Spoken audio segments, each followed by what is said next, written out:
Cloudy skies greet us in the Classic City here this afternoon, opening weekend in the SEC. The rubber match this afternoon, Foley Field in Athens, Georgia, as Tennessee gets set to take on Georgia.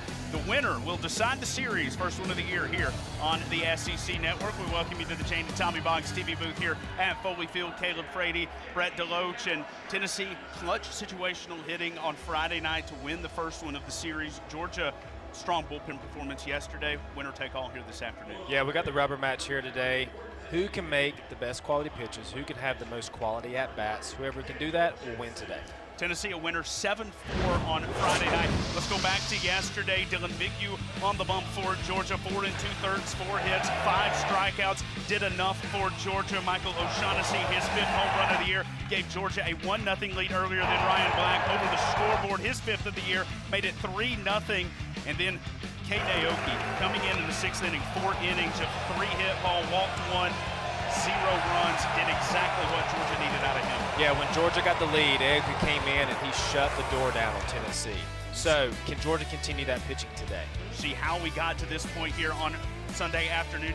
Tennessee with a big night of clutch hitting. Henry Ford with a home run there on Friday night. Then Georgia yesterday doing enough, and it's exactly what you want to do as the home team here. Georgia bouncing back on Saturday, giving you a chance to win a series. Yeah, it's been a tight-knit game both Friday and Saturday night. I don't expect anything less today. Looking forward to it. Here's Kenny Ishikawa, the left-hander, getting the start here on Sunday afternoon for Georgia. 5'11", 193 from Yokohama, Japan, and Georgia excited to see him out there. Yeah, this is his first start. He started on opening weekend, and now he's back into the starting rotation. You're going to see a 5-pitch mix, low to mid-90s with a fastball. You see a lot of off-speed from him as well. Batting lineup for Tennessee here this afternoon: Garrett Wright, Blaine Brown, and Henry Ford. As Brown hit a solo shot yesterday in the 4-2 loss. If you're Georgia, you certainly want to be in the position to win a series at home. And if you're Tennessee, as Garrett Wright swings and misses at the first pitch from Ishikawa, you come on the road, goal one, don't be swept on the road. You get the win on Friday night, really sets you up nicely for the rest of the weekend being on the road. If you can get a series win, great, but you really did what you needed to do. Yeah, as the home team for Georgia, you want to win all your series at home. And if you're able to have a sweep, 1 or 2 occasionally during the season, it is huge from a standings perspective. And as an away team in the SEC, if you're able to go on the road and snag a series win here, a series win there, and then take care of your business at home, you usually end up pretty high up in the rankings at the end of the year. And this one hits Garrett Wright. So he's going to take first after getting hit on the 1-1 by Ishikawa. And that will bring up Blaine Brown, the 2-hitter here this afternoon for Tennessee.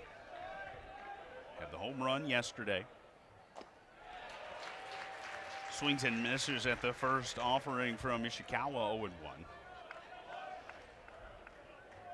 Rice transfer from Houston. 6'5", 207 for the sophomore. Does that one come outside, 1-1.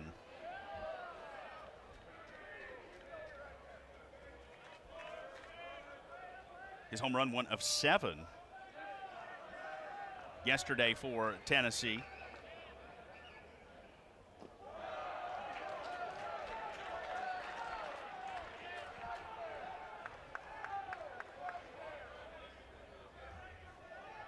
And with Ishikawa coming back from injury, imagine getting his first start. You're going to probably have him on a pretty short leash.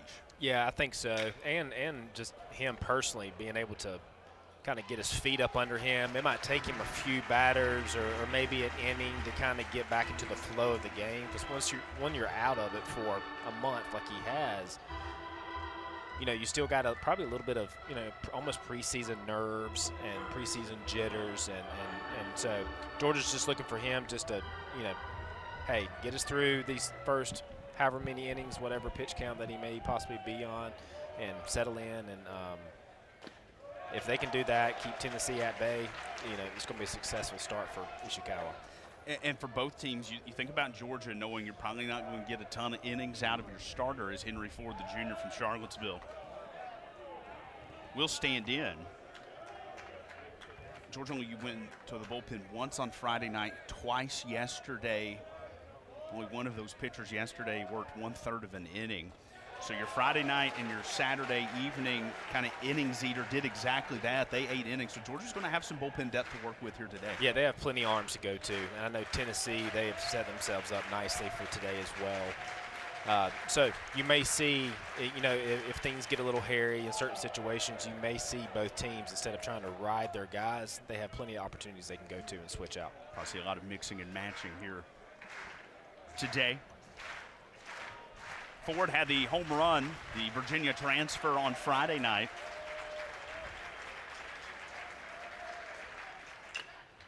It's a high bouncer back to Ishikawa. He'll look the runner at second, and he will go to first for the sure out to advance Brown over to second. Wright was taken out on the fielder's choice there on the previous at bat. And Ford is retired, so one in scoring position here for the Vols in the form of the designated hitter Blaine Brown. And here is the cleanup hitter, first baseman Blake Grimmer. Smart play by Ishikawa. He took a look at second, knew it might maybe bang bang or real close, so just went ahead and got the sure out at first.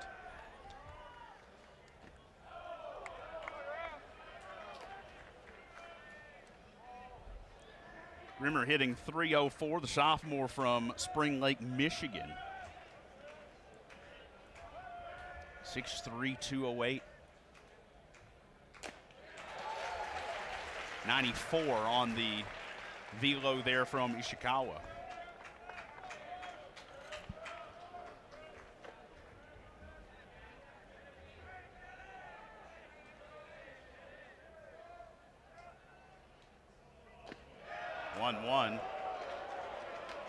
Just misses. 2-1 the count. Anthony Perez is calling our balls and strikes here this afternoon. Ben Levin will be working first base. Morris Hodges at second, and Kevin Sweeney is third base here this afternoon.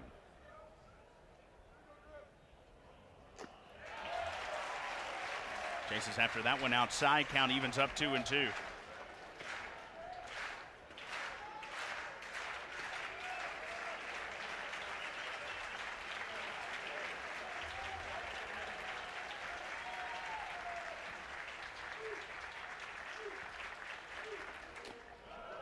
Comes high. And a full count here for Tennessee's first baseman.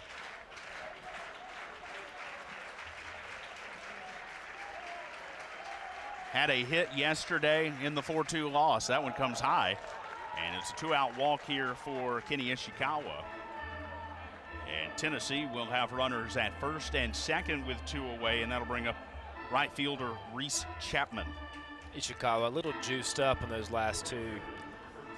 You see his velo is at 96 miles an hour for both of them, but trying to get that big strikeout, you end up kind of doing a little bit too much, and it looks like exactly what happened.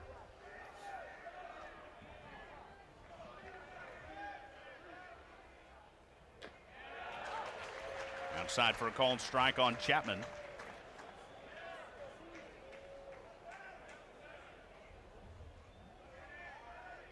Had one of the 7 hits for the Vols yesterday.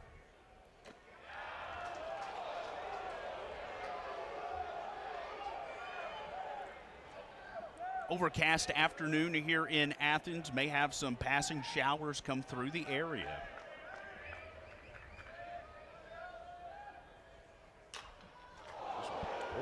Line towards the Georgia dugout, and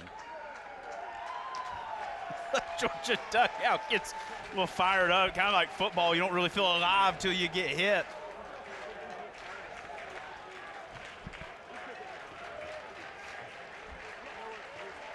Goes back to Friday night. Yeah.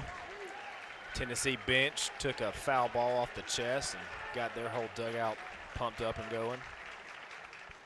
1-2, that one into left field. That one's going to roll to the corner. Allen's going to have to chase it for a while. Here comes Brownholm. He will score. Turning the corner is Grimmer. He'll score easily. And Tennessee, situational hitting on Friday night. A 2-out drive to left field here off the bat of Reese Chapman, and the Vols strike first. Great piece of hitting.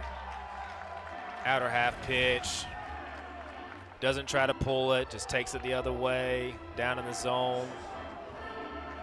Stays just fair. When you see how far Allen had to run, he was pinched in more towards center. That allowed Grimmer to score the first baseman all the way from first base. That puts Chapman at second. And here's Manny Marin, the shortstop. And one big thing you kind of always talk about with baseball is a 2-out walk from a pitcher. Yep.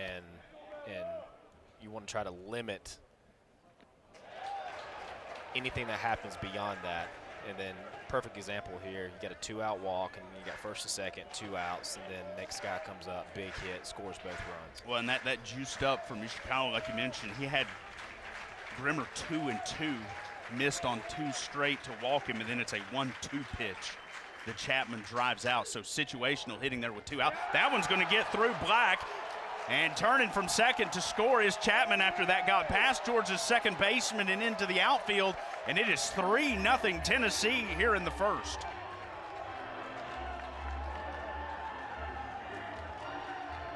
Seemed like Black didn't know which way to turn his glove, if he should turn it over and field it normally. And he decided the latter. Ball kind of ate him up a little bit, hit very hard. Nearly got Morris Hodges there at second base. And that'll be a single for the shortstop.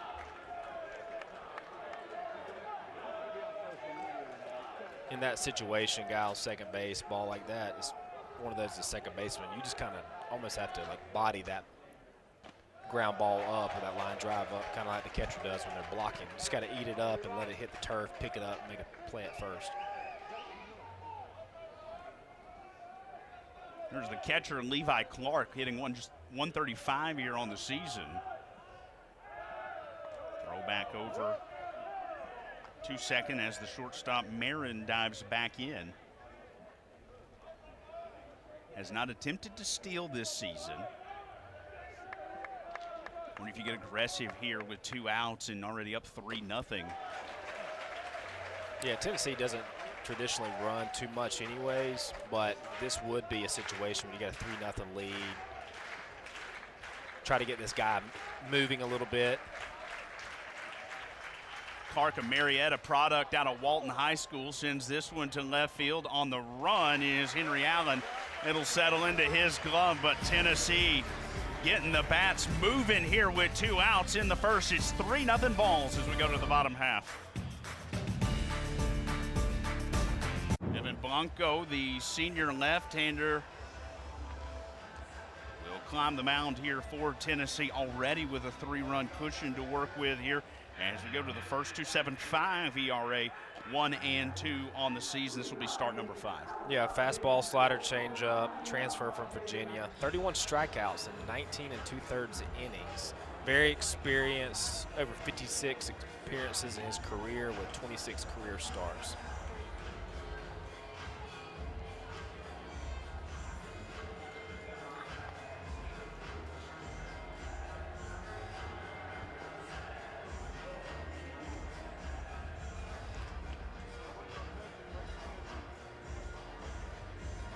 Ryan Black, Trey Phelps, and Daniel Jackson will see the plate here in the first inning. See Black's numbers on the series, 3 for 7 with a pair of home runs, will bring a 12-game hitting streak into the game. Daniel Jackson has hits in 17 straight. So a couple of series looking to be continued, streaks to be continued here this afternoon. Michael O'Shaughnessy, the cleanup hitter, 11-game hitting streak.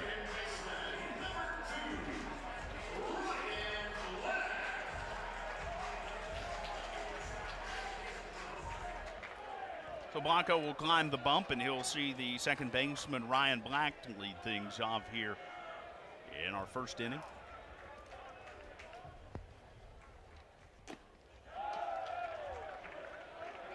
Black senior from Grand Prairie, Texas, and UT Arlington transfer. 6'1", 193 for the Deuce. Got a piece of that one and fouls that one back. 0-2 the count.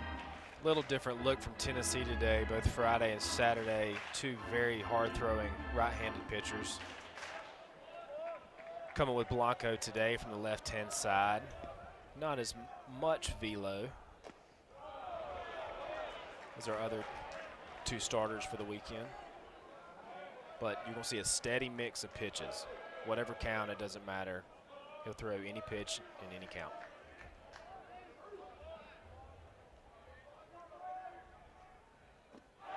Swung on and missed for strike three. Black is retired on strikes one away.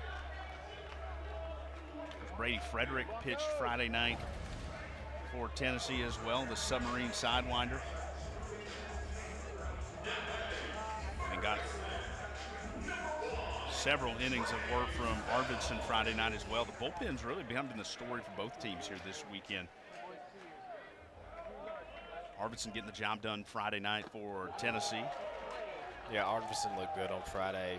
4 1/3 innings pitched, and he really stopped any bleeding that was happening. Georgia offensively was trying to get things going, and they were, and he came in and shut the door. Trey Phelps, Georgia's third baseman, Atlanta native.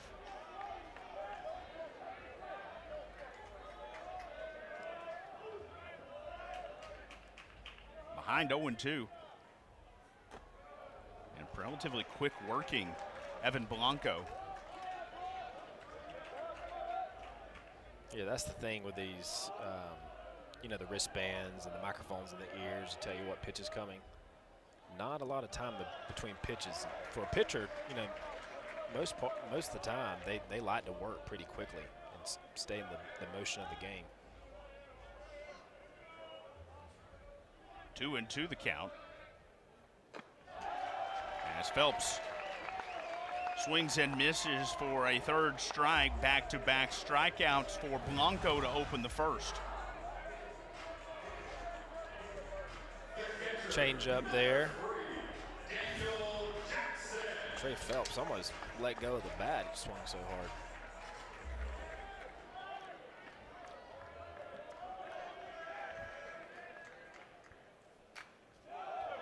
There's Daniel Jackson, the catcher. Fallon one back, the junior from Sandy Springs. Wofford transfer, 6'2", 200 pounds. Georgia's most potent base stealer. Is that a foul ball? He's also leading the country in home runs. Hasn't had one on the weekend yet. Tennessee's kept him in the ballpark. As of today, tied with Quentin Coates from Cincinnati. Got picked off stealing yesterday for the first time this year. 11 for 12 on the year. For a catcher, that is remarkable. Did your wheels move that quickly? They did not. Or my legs were too tired. I didn't want to go. That's fair, too. 1-2 is fouled back out of play.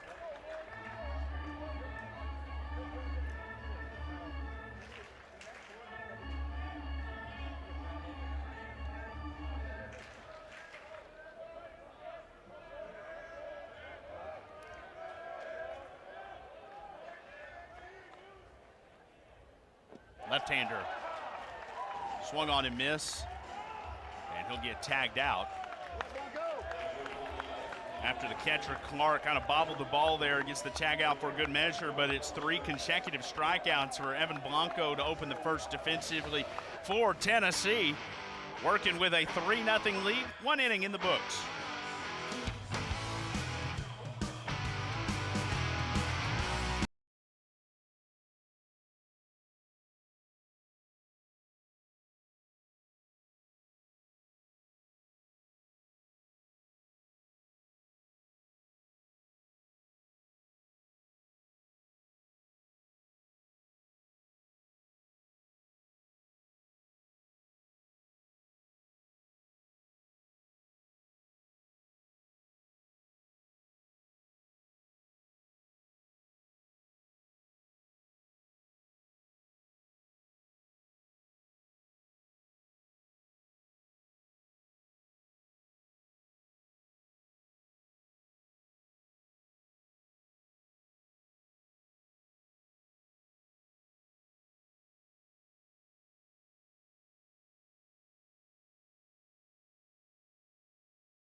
Quickly in the first inning, after Reese Chapman, a 2-run double driving them in.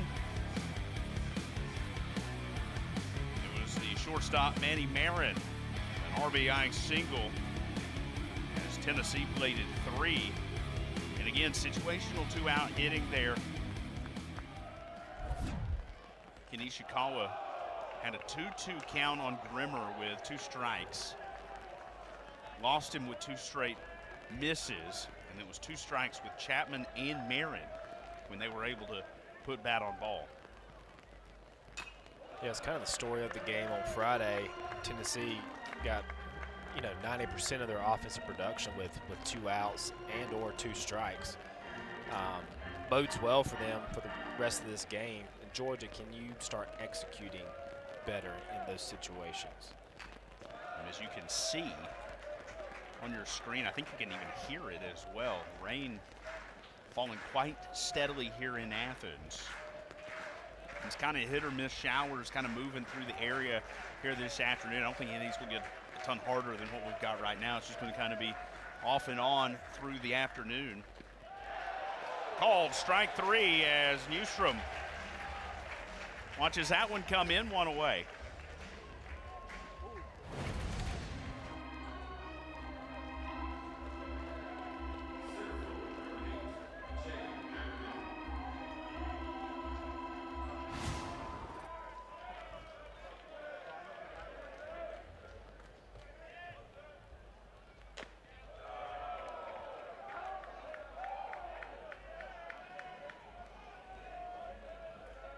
Jay Abernathy, Ackworth native. North Cobb High School. Sophomore, 5'10", 188, 254 average here on the season.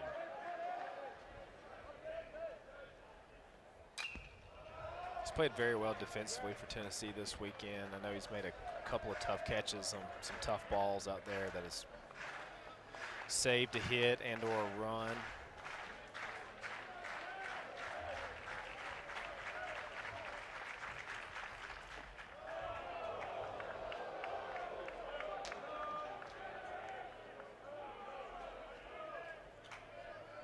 Breaking ball just missing from Ishikawa.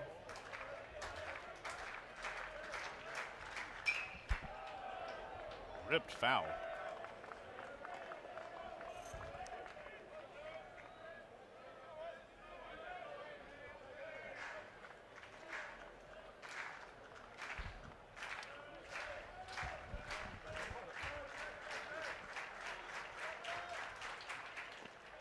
They'll swing after that one on the outside half. 2 away, back-to-back strikeouts now for Kenny Ishikawa, his first 2 of the game. It's a good sign from Georgia. Ishikawa, after giving up 3 runs in the first inning, coming back out, pounding the strike zone, striking out the first 2 hitters. Hey, you may be used to transferring from Seattle, where it rains all the time. He might be used to pitching in these type of conditions. Feeling much more comfortable with a little bit of rainfall. Looks like it has slacked up considerably already.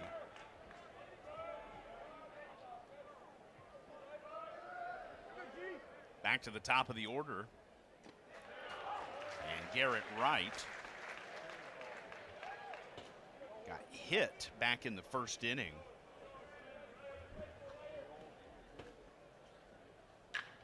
Ground ball right back to Ishikawa. He'll charge to first, underhanded, and it's a 1-2-3 inning for Kenny Ishikawa here in the second. Georgia trails 3-0 as they'll bat in the second. Looking on, 3rd season as the Georgia head coach. Quickest to reach 100 wins in Georgia baseball history. 2nd-time grandfather this weekend as well. Congratulations to him and his family. Grandbaby number 2 coming about 2 in the morning, Saturday morning. So I know yesterday was a pretty exhausting day for him.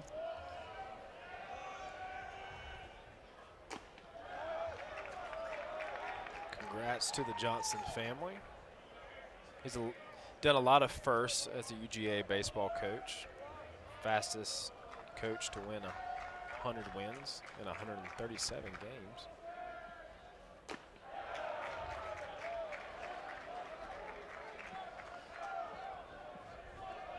There's the designated hitter, Michael O'Shaughnessy.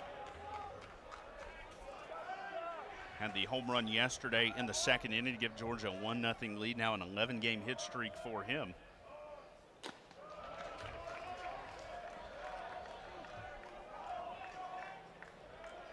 Named a Baseball America's 2026 All Underrated Team.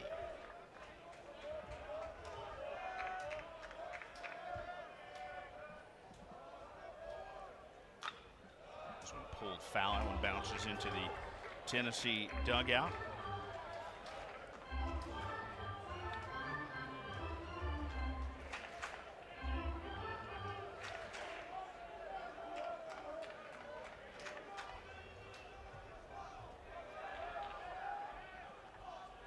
There's Blanco.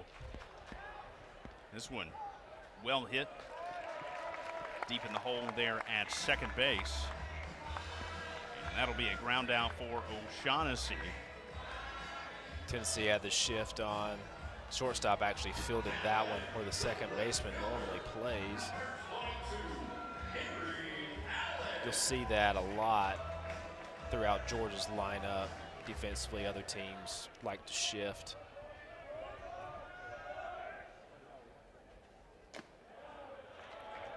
There's the left fielder, Henry Allen. 6'4", 210 sophomore from Auburn, Alabama, and Northwest Florida State College transfer. More of a defensive swing there as that one dropped into the zone and will foul off the barrel of the bat. 1-1 the count here to the sophomore. It's been a relatively quiet weekend for Henry Allen. Georgia's hoping he can get the middle part of their lineup going today. Going back to that ground out there for Tennessee, Marin in the shift there as a shortstop. Really nice job. You know, we just had this little short rainfall. This synthetic playing surface here for Georgia can get very slick with the moisture, and a good job kind of reading that ball and how it's coming into him. Yeah, and it's going to have an effect when you're making the transfer from your glove to your hand than obviously when you're going to throw. So look out for that throughout the course of this game with the rain coming in and going out. You're going to be dealing with a wet ball and a wet turf. Allen will swing and miss for strike 3, 2 away for Evan Blanco here in the second.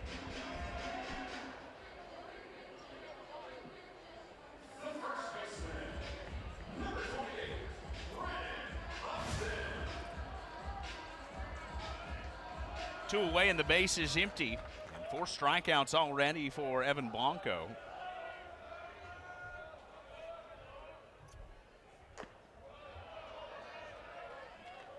As far as baseball mustaches go, that's a good one. Yeah, he's got a very good one. Brennan Hudson, the first baseman, watches a ball, 1-0 the count. I think it's actually Colby Branch, free t-shirt, mustache t-shirt day here at the park. I've seen a few fans throw their free t-shirt on and wearing them in the stadium. Good giveaway here on a rainy afternoon. If you're sitting not underneath the covering, get a little wet, toss that new t-shirt on. There you go.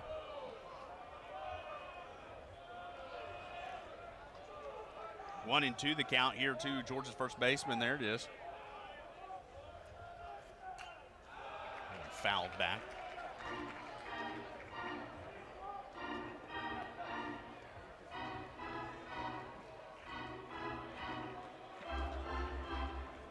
Hudson second on Georgia's team with 10 home runs this year. In the dirt, and a good stop there by Clark.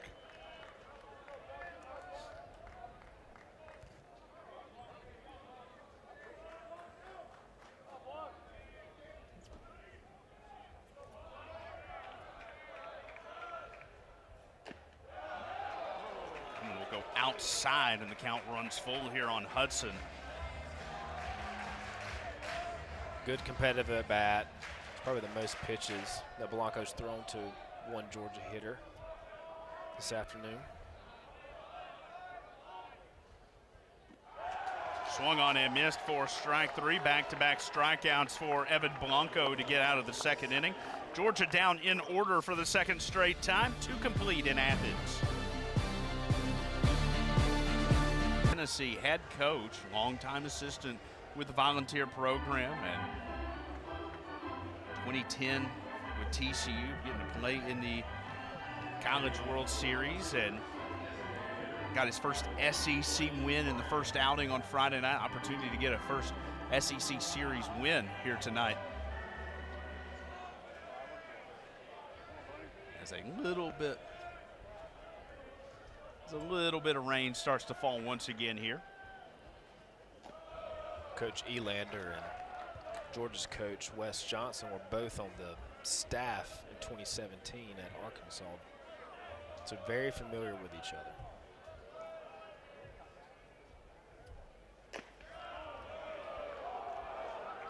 From there, Elander going over to Tennessee. Wes Johnson going to the Major League Baseball ranks in the Minnesota Twins.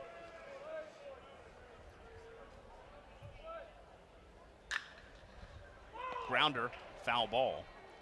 As 2, 3, and 4 for the Vols here in the third inning. Blaine Brown leading things off and driving that one foul.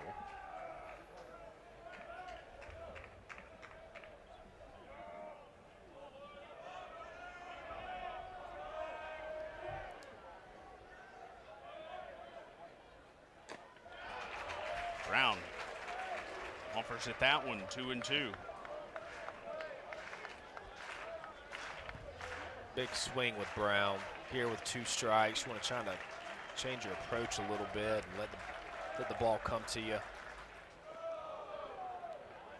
That one bouncing before it gets to the catcher. So count full here as Blaine Brown reached on the fielder's choice in the first, came around to score after Chapman drove him in. Ripped to right field, and that one's going to go all the way to the wall. Goniarski had to give good chase play in center, and that is his first hit of the afternoon. And he'll have reached in both plate appearances here this afternoon with a leadoff double.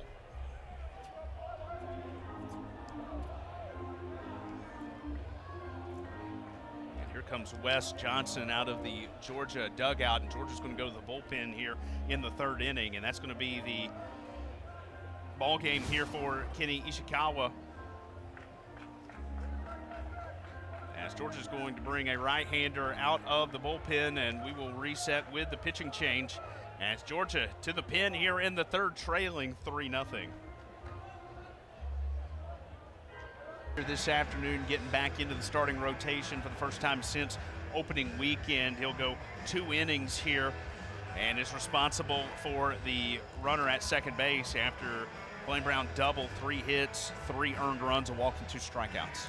Yeah, Tennessee got to him in the bottom of the first inning and settled in the second real quick. 2 strikeouts in that second inning, and then here with the left-handed hitter to start off the inning, Coach Johnson was probably thinking like, hey, let me get it, let him stay out there and work on the lefty, then I'll bring somebody in. So this was to be expected. And he will bring in the right-hander Brad Pruitt from Corinth, Texas. 3-pitch mix, fastball, slider, and a plus splitter. You see him throw it quite a bit. East Carolina transfer delivers a ball to Henry Ford.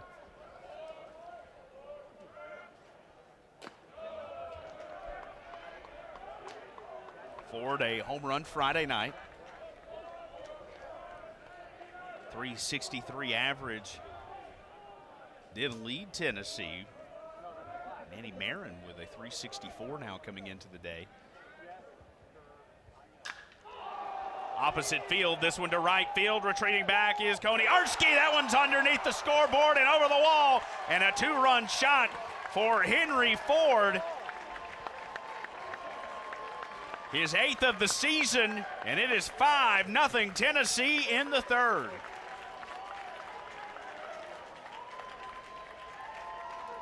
big swing from Ford, who also hit a home run on Friday night.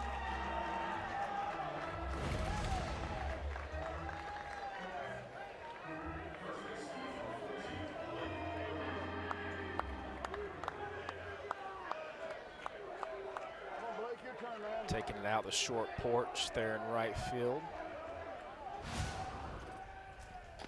Pruitt getting behind 2-0, leaving something into the zone there, and Ford is too good of a batter. He will not make you. He will make you pay.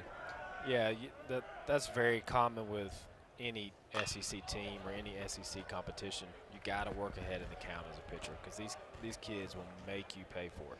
That was something we talked about a little bit on Friday night, just that adjustment from the non-conference portion of the schedule getting into conference play. You can miss your marks against some of these teams you've played up to this point. You can't anymore. No, you can't. The little things matter more now than they ever had. And Pruitt struggling to find the strike zone here early in this appearance as Blake Grimmer, the first baseman, he walked on a full count back in the first inning. Came around to score.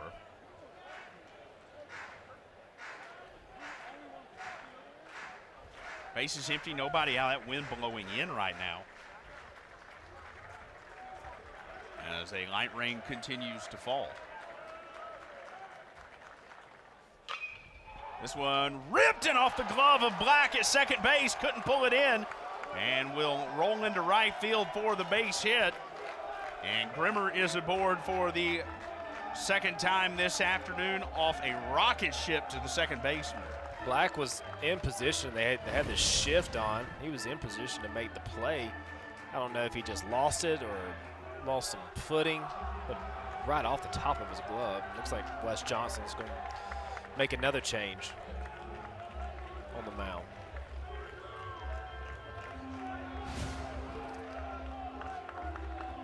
Well, it's a good thing Georgia has managed its bullpen really well to this point, because it appears to be a smoke 'em if you've got 'em kind of afternoon for Georgia's pitchers. And Georgia will make its second move to the bullpen here.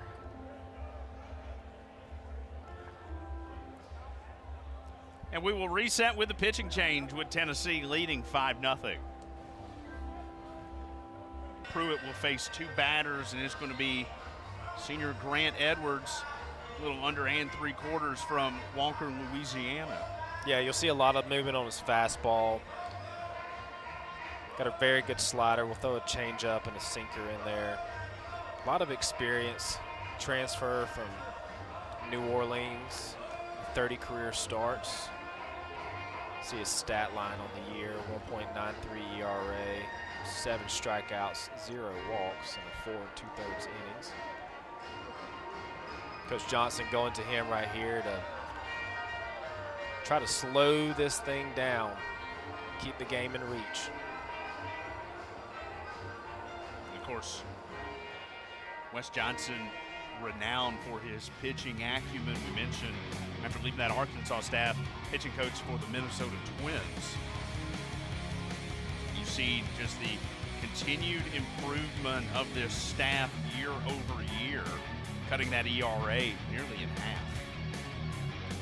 Yeah, Wes took over in 2024. You see the 5.71 ERA.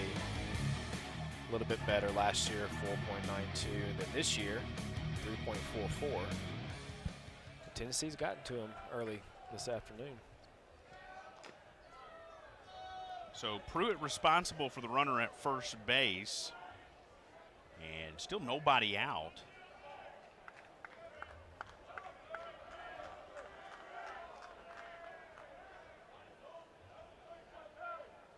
It'll be Reese Chapman, the right fielder, who had a 2-run double in the first inning.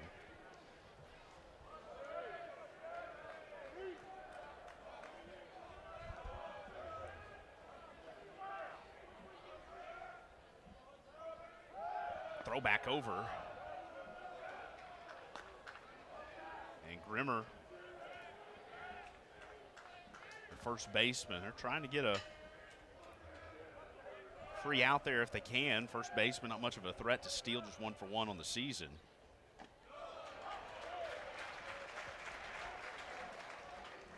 I think you can do anything here to try to steal an out and work with 2 away. If you can get an out here. Right. Grant Edwards, kind of that lower sidearm, 3/4 arm slot, is a little bit slower to the plate than your average.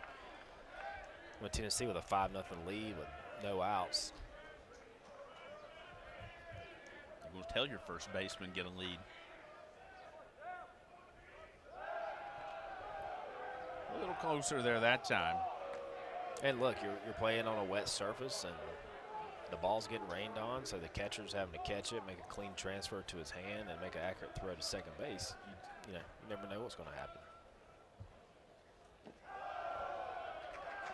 In the dirt, count moves to 2-1.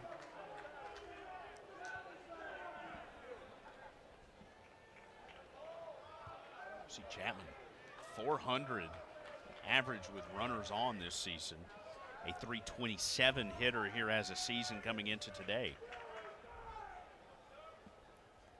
Has already shown the power off here this afternoon with the double. Back in the first inning.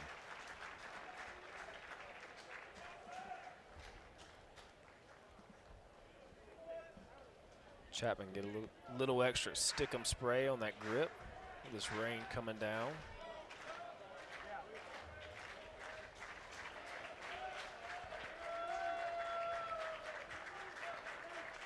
Two. Right back up the middle into the glove of Branch. He'll step on the base for 1, not in time for 2.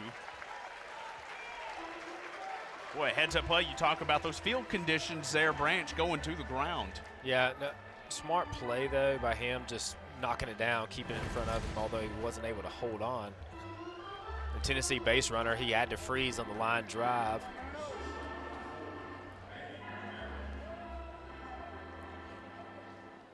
We saw him hit the deck there, seeing that ball coming at him. He was going to go to the ground. Yeah. He wouldn't want to have to make a trip to the dentist in Knoxville tomorrow.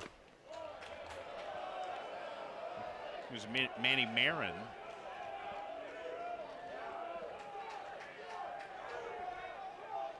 That one will miss.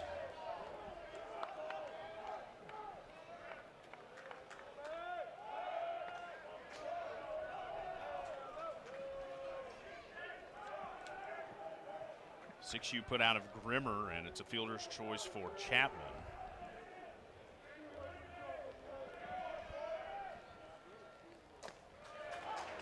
In there for a strike, 1-1.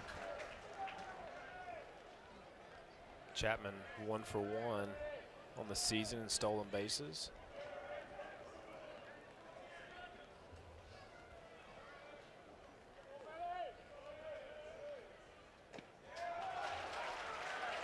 Took a cut there, 1-2. RBI single for him back in the first.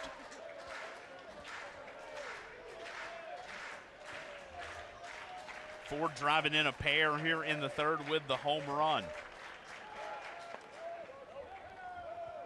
Chapman, the right fielder, also 1 for 1 on the season in stolen base attempts. With it raining as hard as it is, there's a ground ball, underhand to second for 1, to first. Got the tag on, and a double play for Georgia will get the Dogs out of the third inning, but not before Tennessee will put a pair on the scoreboard. A 2-run shot to right center underneath the scoreboard by Henry Ford. And a good play defensively for Georgia to end it. We go to the bottom of the third. Georgia trailing 5-0.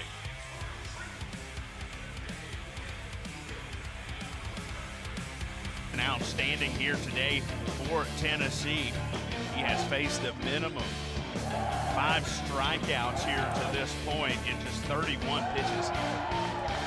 Yeah, he's mixed it up very well today, which is, he's thrown a lot of off speed and different counts, which Friday and Saturday, guys, for Tennessee, you saw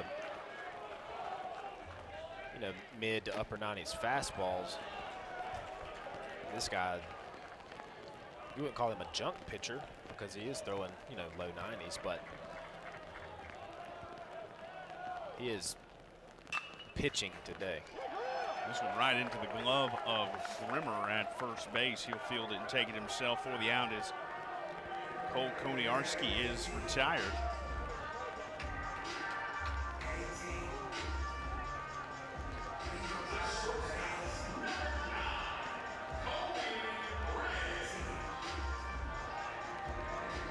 That'll bring up Georgia's shortstop for the first time here this afternoon. And Colby Branch on his T-shirt day will stand in.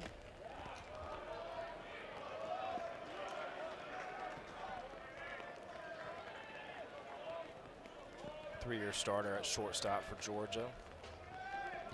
He has started every single game he has been here except for one.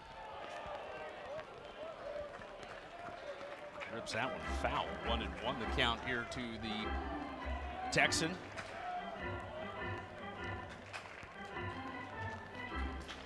Younger brother Kyle plays middle infield for the Oklahoma Sooners. Watched him get on base yesterday.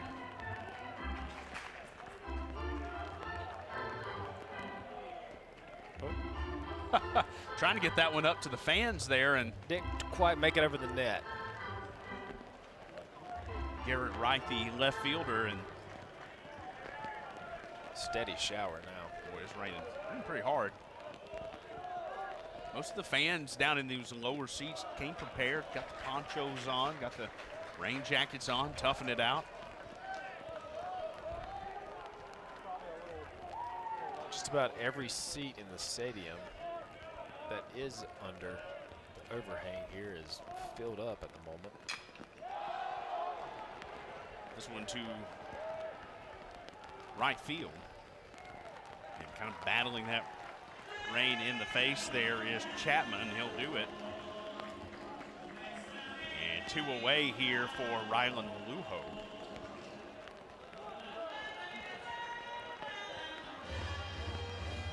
Blanco asking for a new baseball as Chapman patrolling right field out there for Tennessee.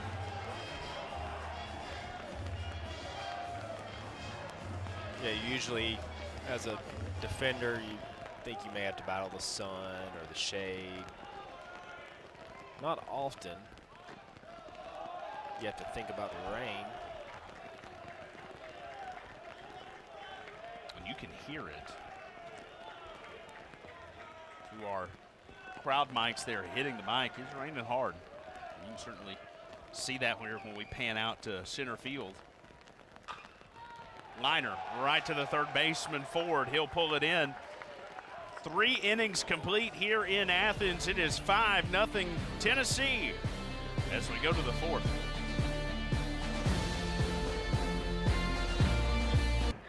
You see the raindrops falling there in the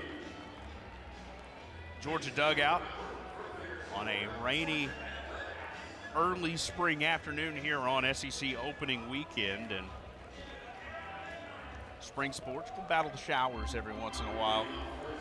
What's the saying? April showers bring May flowers. Already seen what's the saying for March? Yeah, and the March flowers have already popped out in most places. As the Southeast has had some pretty warm days.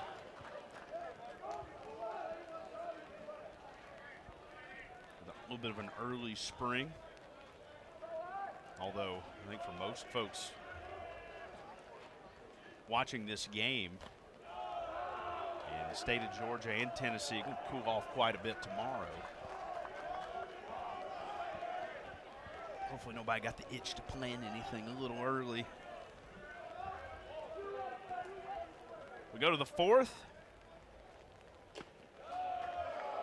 7-8-9 for Tennessee here In our fourth frame, Levi Clark, the catcher, leading things off.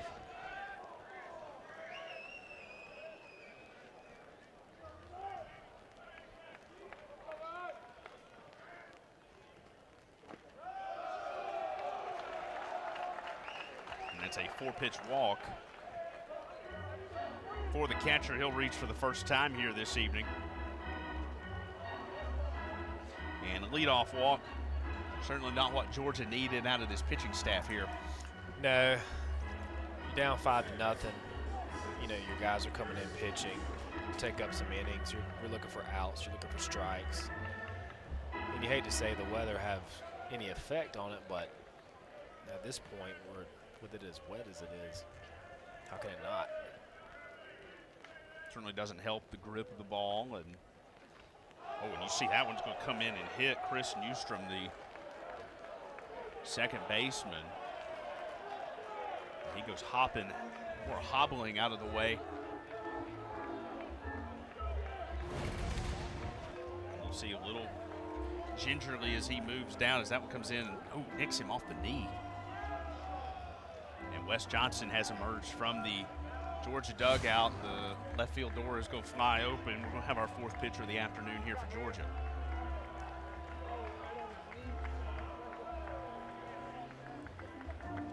And we will reset with the pitching change as Grant Edwards will be done for the day here in the fourth. Tennessee leading 5-0.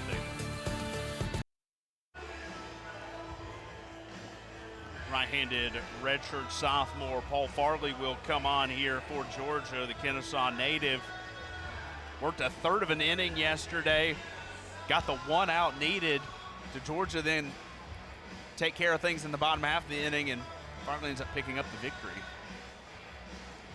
Yeah, Farley's a go-to guy for Georgia out of the bullpen. You'll see a fastball, low to mid-90s, slider, curveball, changeup, cutter.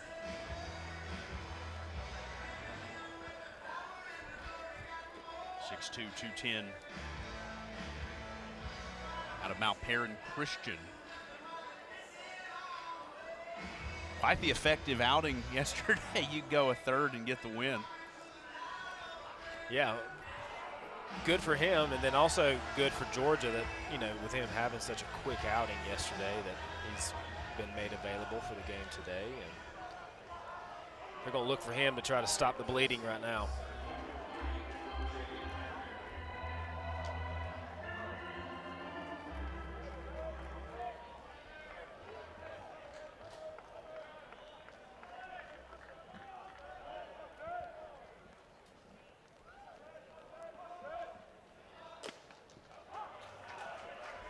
Jay Abernathy here in the 9th spot for Tennessee. Struck out in the second inning and got the opportunity to do some damage here with runners at first and second and nobody out for the Vols. Here in the fourth inning, and a beautiful bunt that's going to roll foul.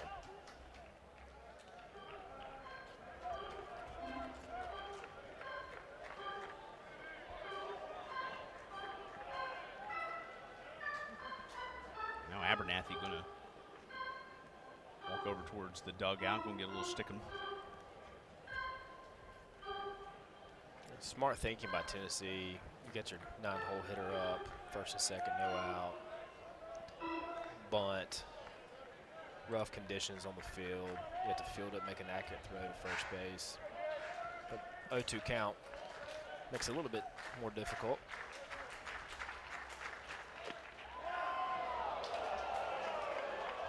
Jackson tried to freeze it there on the outside half, and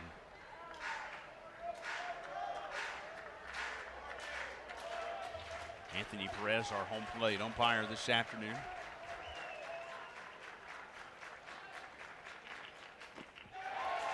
Swung on and missed for strike 3. Farley will get the strikeout, and a much needed Georgia first out here of this fourth inning, and now Tennessee to the top of the order. Good execution by Farley. It was a big out. Now he's one pitch away of getting out of the inning. And for Tennessee, first and second, no out. We want to try to move these runners into better scoring position. turn the tides.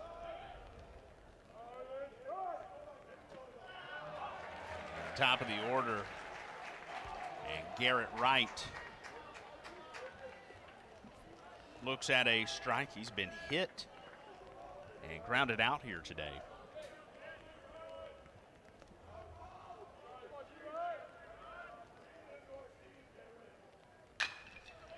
Ground ball to third. Will go to first to get the out there. Clark crossing there in front of him. Not much of a tag out opportunity there with the way his momentum was taking, and took the sure out at first base. Well, once he fielded it, he kind of took a look at second base, and then Ryan Black going to cover second was yelling no, no, no. So Trey just went ahead and made the throw over to first to get the sure out. We got second and third, 2 outs now.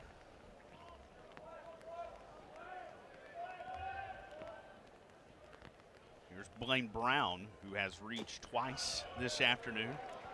Fielder's choice, scored in the first, double scored off the home run by Ford in the third inning.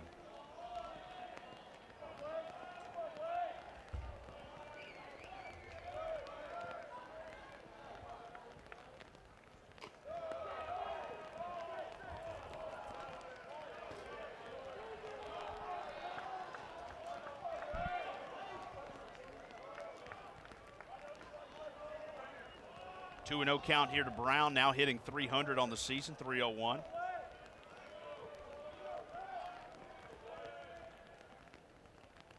Came in here hitting 296 on the day.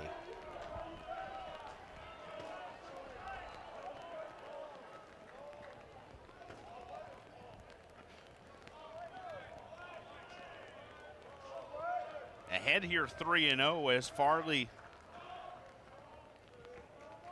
trying to avoid loading the bases here. He'll do exactly that. So the bases are full of balls with 2 away. And that's going to bring up the 3-hitter Henry Ford. And effective at bat his last time up as he sent a 2-run shot opposite field underneath the scoreboard to take Tennessee from leading 3-0 to now 5-0. Tennessee has scored 5 runs on 5 hits here to this point. And the Virginia transfer will watch one miss for a ball, 1-0 the count. 366 average now here on the season for Ford.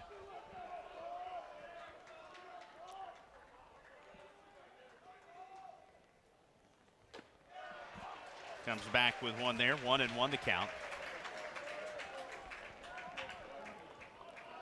Ford's numbers here this season, leading the team in hits, runs, home runs, and runs driven in.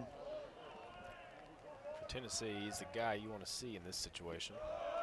For Georgia, not so much. He hit a home run Friday night as well. Georgia's probably seen enough of him here this weekend. 565 average for him with runners in scoring position this year. So hits for power, but also drives them in when Tennessee needs him.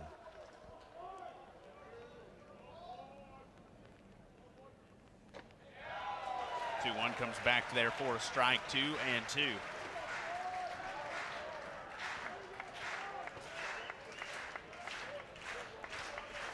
Tennessee has been successful this weekend with 2 outs and 2 strikes hitting. The 2-2 fouled away.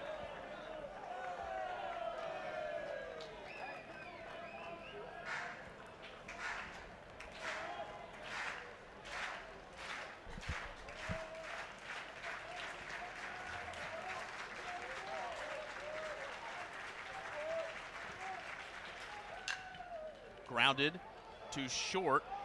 The throw to first, and he is out. As Chris Newstrom went sliding hard into the bag, and a little collision there with Branch trying to get there in time. Looks like we're going to have a challenge from Coach Elander. Tennessee's challenging. And Tennessee will challenge. It was a bang-bang play. Let's take a look. Well, it's just a tough play right there for Branch. He's really got nowhere else to go. And Phelps covering the bag. Yeah, for Phelps, you turn it into a first baseman at that point. Yeah, looks like the throw beat him there. After replay, the call on the field is out. Tennessee still has one challenge left. You see, ball just beating him there by half a second. Phenomenal job by our replay crew showing you that one. We go to the bottom of the fourth. Tennessee leading 5-0. Ryan Black getting ready to lead things off here for Georgia in the fourth. A big shot in the third inning. His fifth of the season, drove in two, was a 3-0 lead for Georgia at that time. And see if he can get the offense moving here in the fourth inning, as Blanco has faced the minimum here, as Georgia will turn the lineup over for the second time this afternoon. Tennessee already into its third trip through its lineup in the top half. Georgia just now getting to the second time through here in the bottom of the fourth. Yeah, Georgia, second time the lineup coming through. Was able to see Blanco the first time, but now they really need to start making some adjustments and start creeping back run by run at this lead that Tennessee has. Tennessee's got, wouldn't call it action in the bullpen. The bullpen has headed out there and got guys starting to stretch and get loose, but nobody taking active warm-up tosses here, as this one is sent to right field and will fall into the glove of Chapman. And so Black gets the crowd excited there for a moment before that one nestles into the glove of the right fielder for the first out of the inning. Yeah, I think he got it off the end of the bat.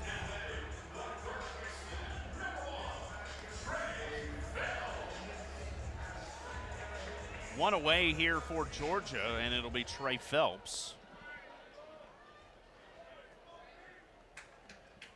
As a steady rain continues to fall here in Athens.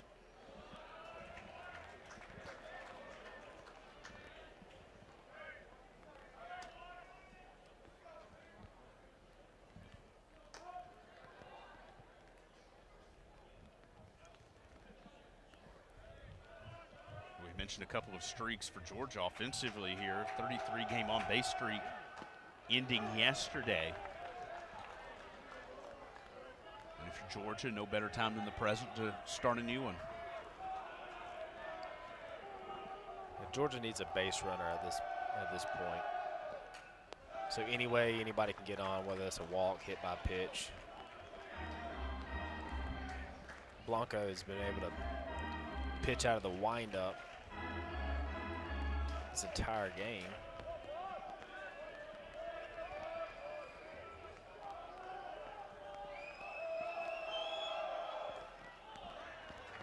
In the dirt. Clark sliding to stop that one.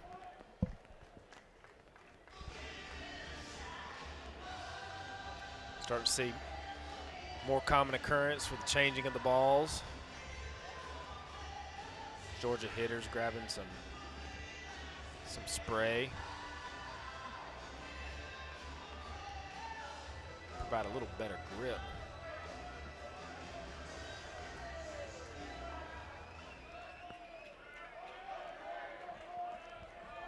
.67 degrees here in Athens with a light rain falling for nearly all of the game. We were able to start in the dry, but it has rained since probably the second inning on. Most folks have remained. They've just retreated to some drier spots here in the stadium. And on a 3-2, Blanco will lose Phelps, and that'll be the first base runner of the afternoon for Georgia.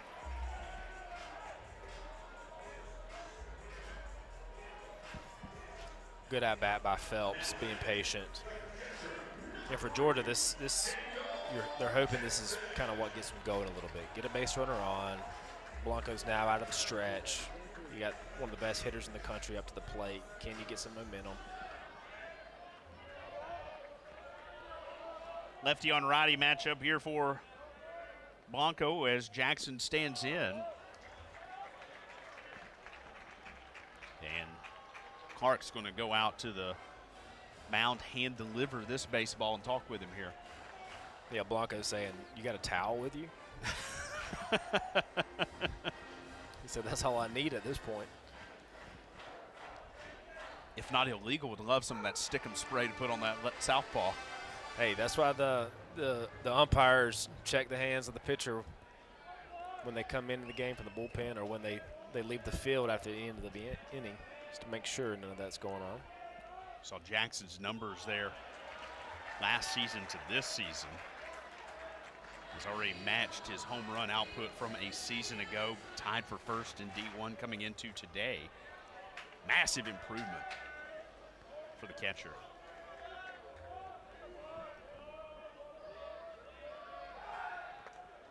Throw back over to first. Will Trace Phelps back to the bag.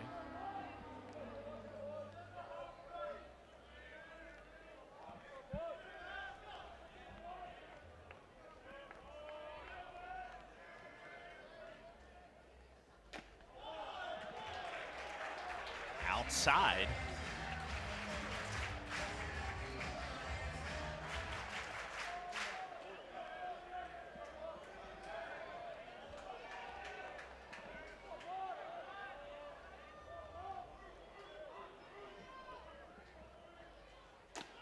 That one comes high, and Blanco has now walked 2 straight.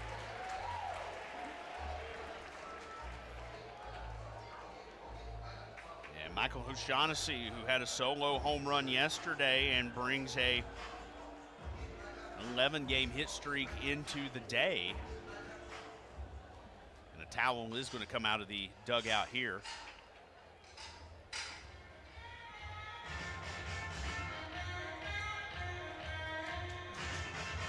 And Anthony Perez going to hand walk that one out there. And talk about the officials checking, making sure that towel didn't have anything extra on it too.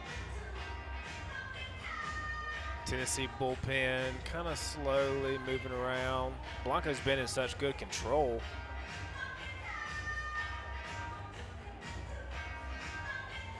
Of the game, other than the bottom half of this inning. Conditions starting to get to him a little bit. And Tennessee's bullpen in pretty good shape this weekend, too. Tennessee was able to eat innings on Friday night with Brandon Arvidsson.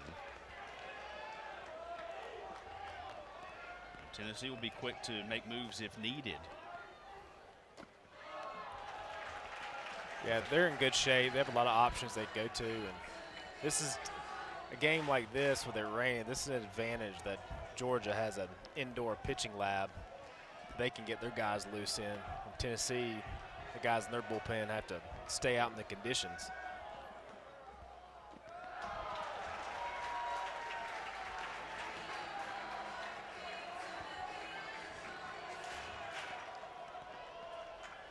See, that's really kind of the extent of the action in the Tennessee pen here to this point. Guys just out there starting to kind of get warmed up. Nobody's pulled the warm-ups off and started taking actual pitches here to this point. O'Shaughnessy grounded out in the second.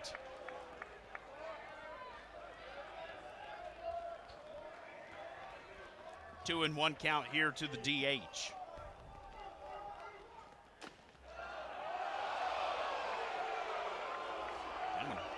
Backing him up off the plate there for a strike, 2-2. Crowd here at Foley Faithful didn't like that call.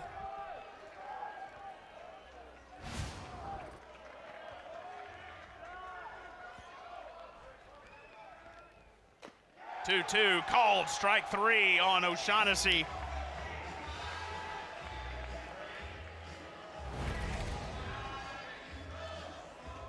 After being down in the count, 2-0, 3 straight fastballs for strikes.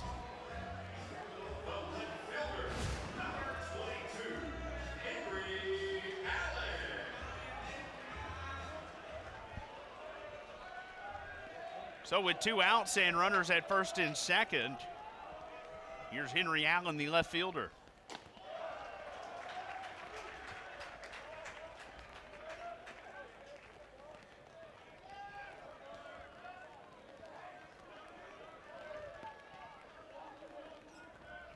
Struck out in the second.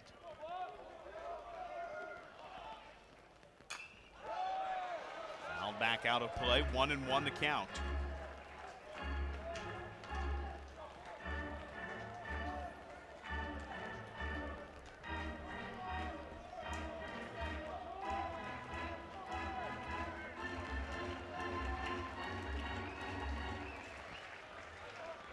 Raining just a little bit harder now.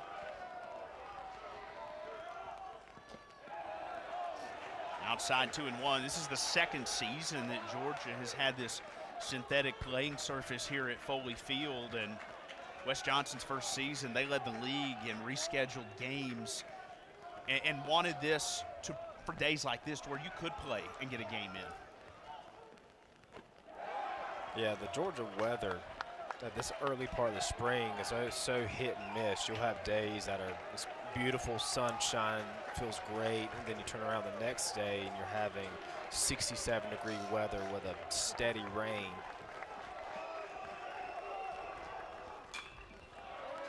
At least with this turf, you know, there's not a reason you can't play because the field's out of shape, right, or it's too wet. Just a matter from a safety perspective, like, hey, should the players be out there playing right now? We saw last weekend they stopped the game for a little bit during the hardest of rains, and Allen will swing and miss for strike 3. So after 2 walks, Evan Blanco responds with back-to-back strikeouts to get himself out of the jam. And after 4, it is 5-0 Tennessee here on opening weekend of SEC play.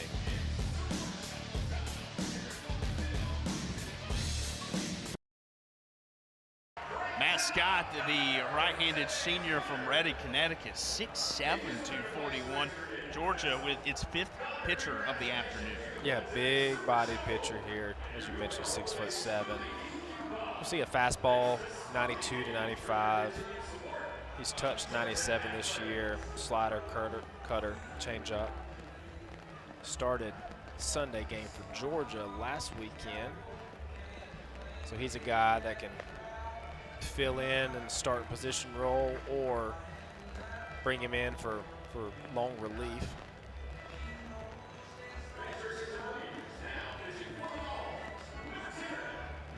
So Paul Farley will work 1 inning after coming in back in the 4th inning after 2 batters.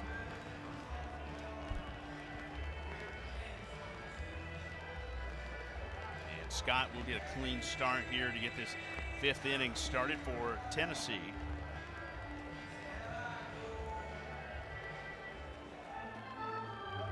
It'll be 6, 7, and 8.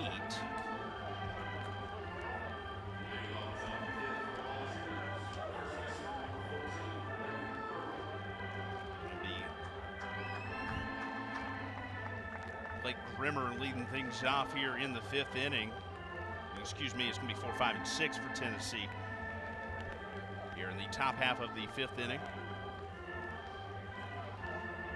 5 runs off 5 hits. Offense has been productive and efficient and has left 4 aboard here this afternoon. And going 3 for 6 with runners in scoring position. It's been clutch hitting for Tennessee here this afternoon.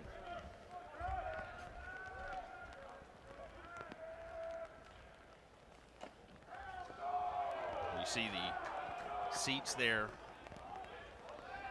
above their home plate out in the elements, mostly vacated. There's a couple of just dedicated fans here on row 2 that are drenched.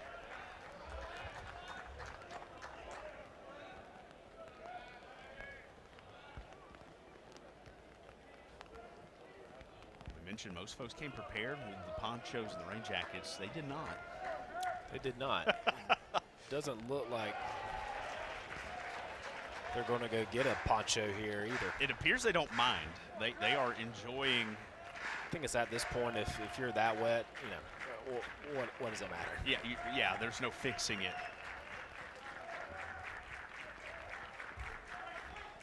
1-2 comes high and away, 2-2.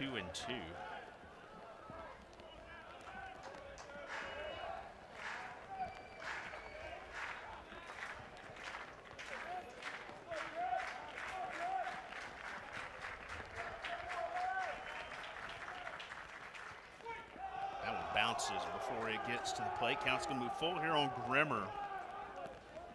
He has reached in both prior plate appearances here this afternoon.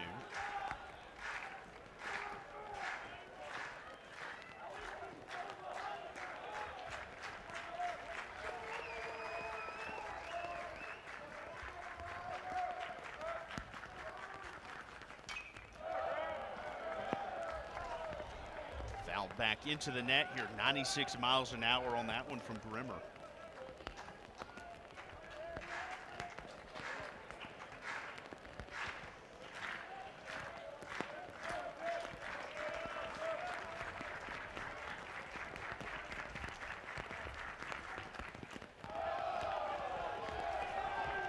Grimmer will be a leadoff walk.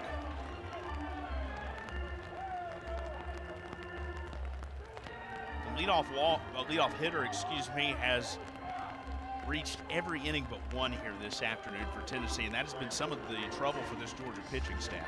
Yeah, they've been working behind in counts, and once you're successfully able to get the leadoff hitter on inning after inning, I mean, there's a reason you're up 5-0.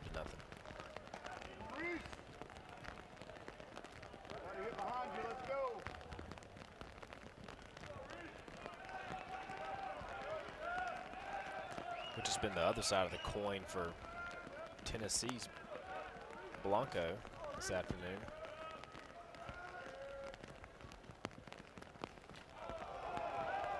Watch out. He's going to come high and inside, and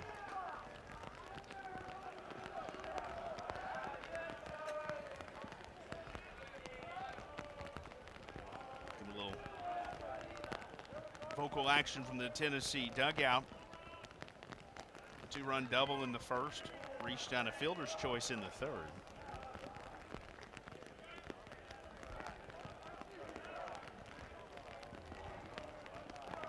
And both dugouts. Everybody sitting back up underneath the cover, and everybody up on the rail.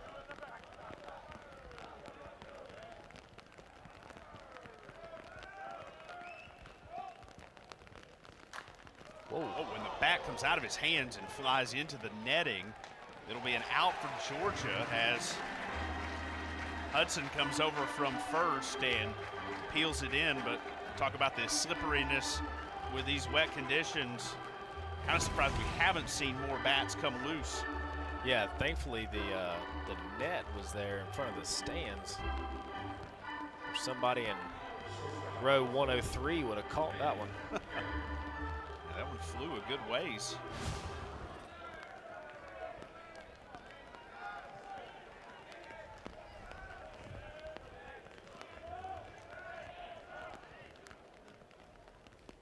So one away as Chapman fouls out.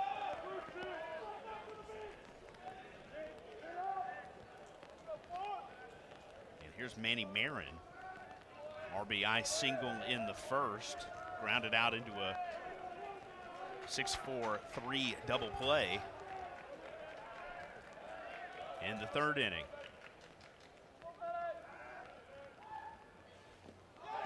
In the dirt, gets away from Jackson, and Grimmer will take second easily.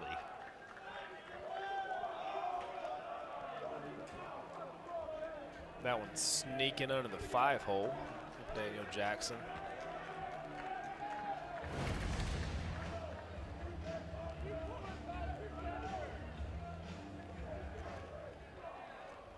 I've always told people as catchers, the hardest pitch to block is a fastball because it is the one pitch you least expect to be in the dirt. 2-1 the count as Scott responds with a strike. It's a wild pitch charged to Scott that's going to put Rimmer at second base and in scoring position.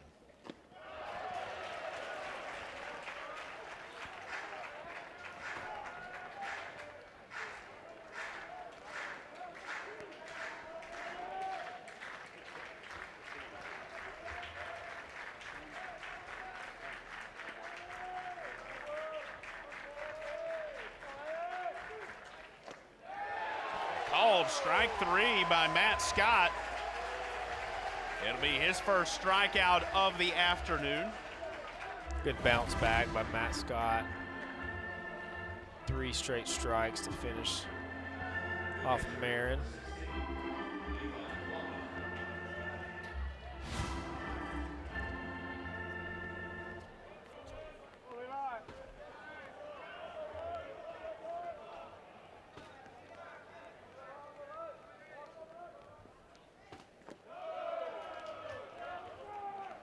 Here's Levi Clark, the catcher. He's reached on a walk here today.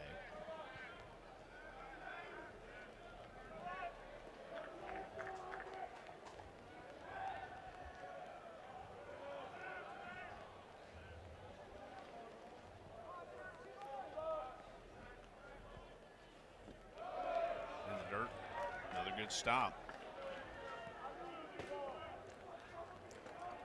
We've been cycling through the baseballs this afternoon. Supply going to get depleted a little bit here this afternoon.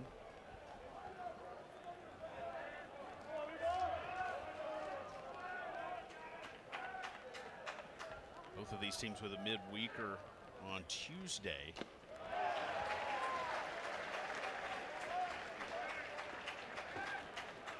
Tennessee back at home Tuesday to take on Eastern Kentucky at 6 before hosting its first conference series of the season against Missouri.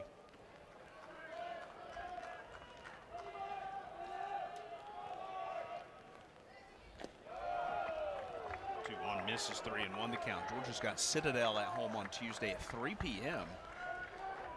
And then we'll travel to College Station to take on Texas A&M in Aggieland. That's a tough environment to play in. They have a beautiful stadium, Blue Bell Park. Yep. Gorgeous. 3-1's going to miss.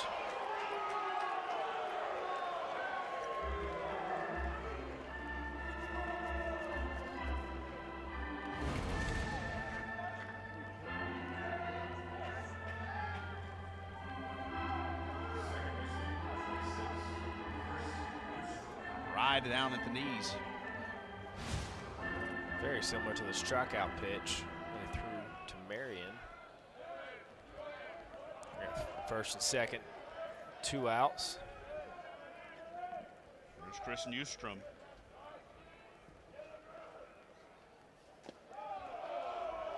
Newstrom watches one come in, and Jackson pops up out of the stance and asks for a new baseball.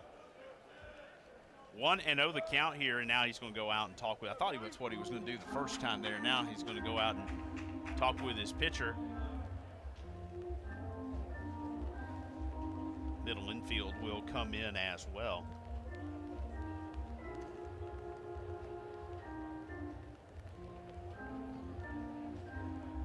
You see the water just dripping off the bill of his cap.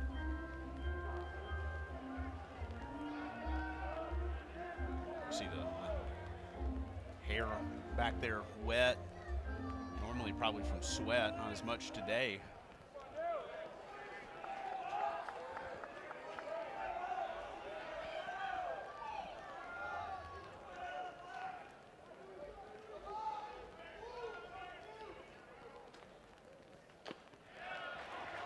And therefore a called strike, 1-1.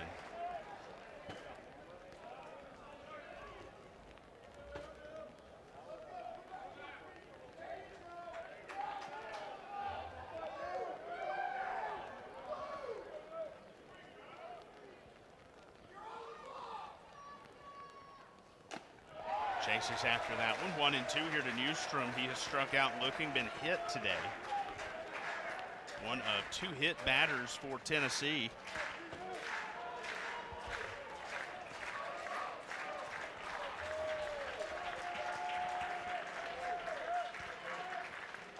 Swung on and missed for strike 3.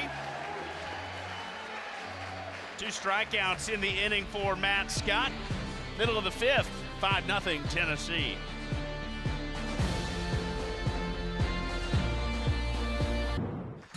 Well, as come to expected, SEC well represented in the D1 baseball top 25 here this season. Texas and Mississippi State at 2 and 3, 3 of the top 5. Georgia at 8, Tennessee at 19. Preseason coaches, Tennessee picked 6th, Georgia picked 9th, and so the top 25 is going to be full of teams from the SEC. There are no off weekends in conference play. No, even with Georgia having the preseason 9th ranking in the SEC, you're still probably considered a top 15 team, even if you're 9th in the standings in the Southeastern Conference. That's just going to show you how good this conference is. Tennessee with 3 players picked in the preseason in the first or second team for coaches. Georgia didn't have anybody picked on the first 2 teams preseason by the coaches. And Tennessee on the road here this weekend, looking to get a series victory on the road. Those are so precious to have in conference play, leading 5-0 here as we go to the bottom of the 5th. Henry Ford, who was a first-team preseason All-SEC pick by the coaches, 2 home runs here on the weekend, certainly living up to the expectation. Such a get for Tennessee in the transfer portal back during the offseason.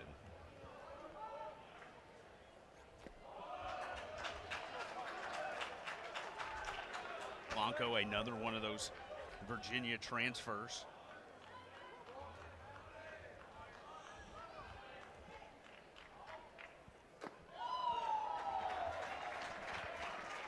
Rain has slacked up considerably here.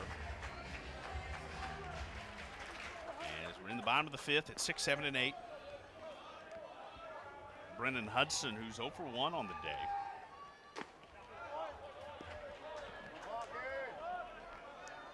Georgia looking to get any type of offensive momentum this inning.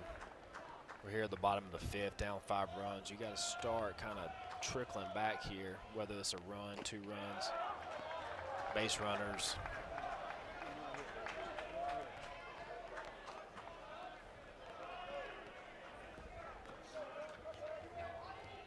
Full count here for Hudson, as this one is popped up. And he is taken by Ford, the third baseman, for the first out of the inning. And that'll bring up Koniarski.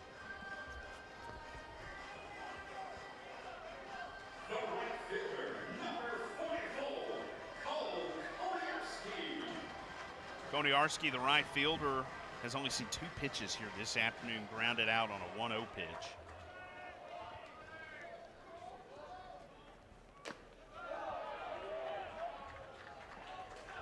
Check swing, he won't go.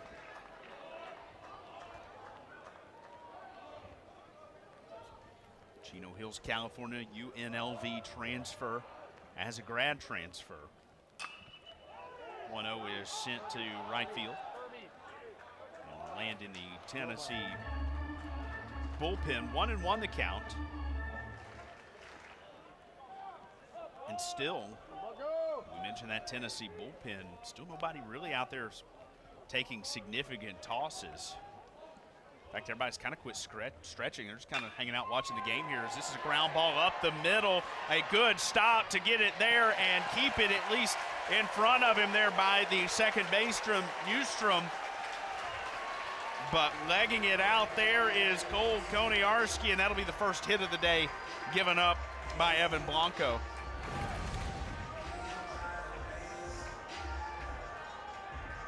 Great at bat. Didn't try to do too much.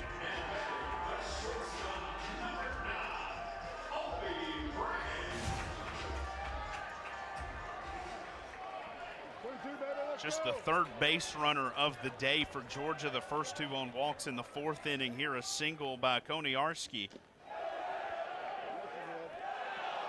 And Colby Branch will stand in. Check swing. He's going to take a strike there, as Ben Levin down at first base says he went around. I don't think the first base coach for Georgia Bulldogs would have agree with him on that one. And you saw Wes Johnson there on the monitor kind of voicing his opinion from the dugout.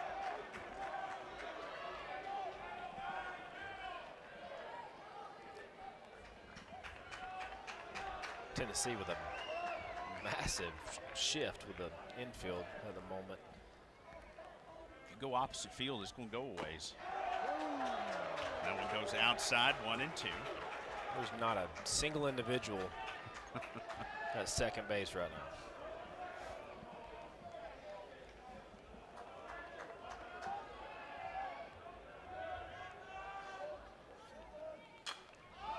Popped up. That one will get back out of play.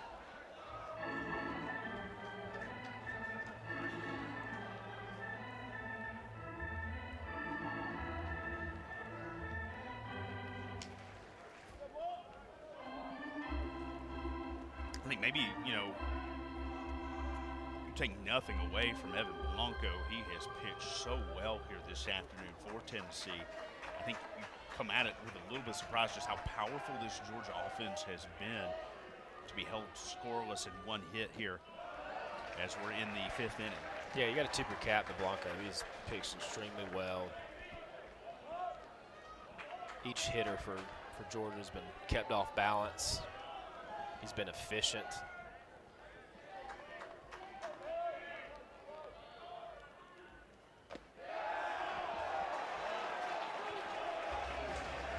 Clark held it there, trying to draw the call from Anthony Perez. Count moves full here, 3 and 2.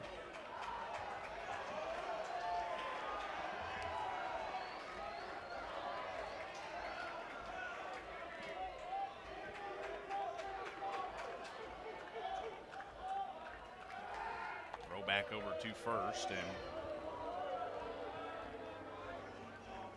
Kuniarski a slip and slide, getting back into first base. Better start your slide early.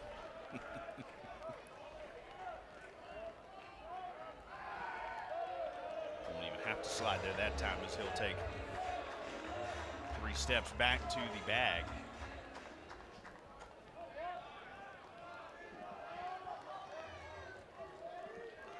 Tennessee's bullpen, when Tennessee does go to the pen, has been really good this season. So there won't be a ton of relief there. But a patient at bat by Colby Branch will draw the walk, and it's going to be first and second with nobody out. Excuse me, 1 out.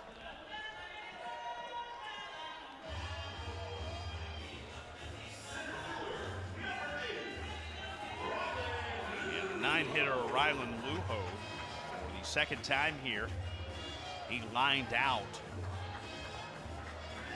to third base in his previous at-bat in the 3rd inning. Georgia wanted an opportunity to change the momentum of this game. This will be the inning to do it. And that one's going to hit him. Lujo fired up, looking back at the Georgia dugout. They're going to be loaded here with 1 away, and it's going to be the top of the order. And now that Tennessee bullpen is quickly coming to life. The sweatshirt's flying off, and I think we're about to see some loosening up. Yeah.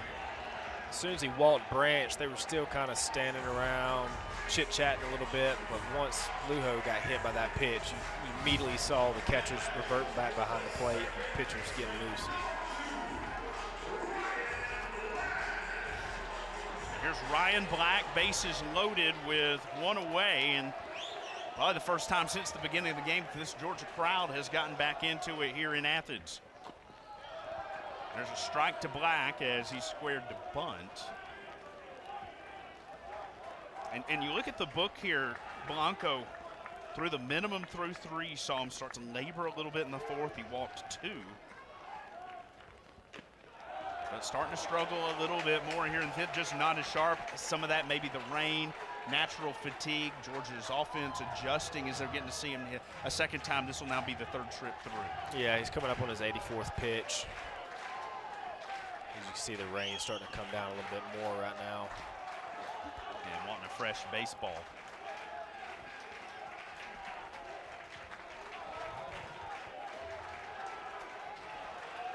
One and 1 the count. popped up into foul territory. Grimmer coming off the base, retreating back, and able to look it in for the second out.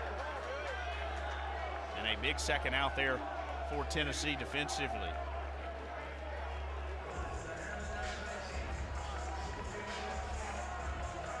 First time all day that Georgia's really had a threat to score any runs, and you'd have liked to have seen Black kind of driven something into the outfield or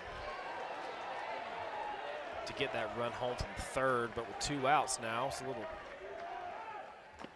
Oh my gosh, the bat comes flying out of his hands and goes all the way to the outfield in left. Second lost bat of the day here by either team, and just whoop.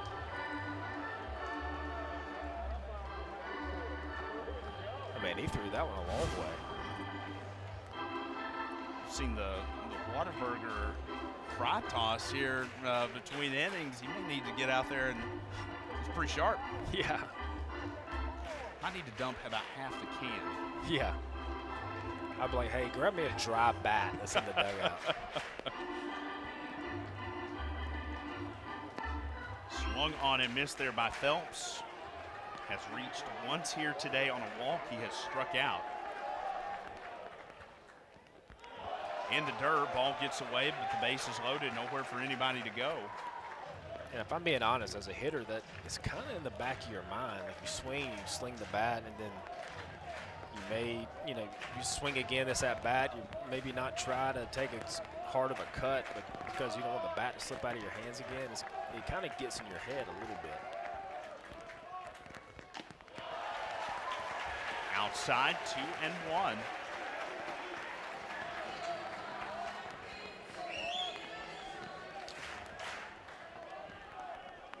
Appears to be Braden Krenzel getting loose for Tennessee in the bullpen. That one comes inside, just about got him. 3-1. I would not be surprised if unless the ball was on a tee down the middle of the plate, I would not be shocked if Trey Phelps did not swing here.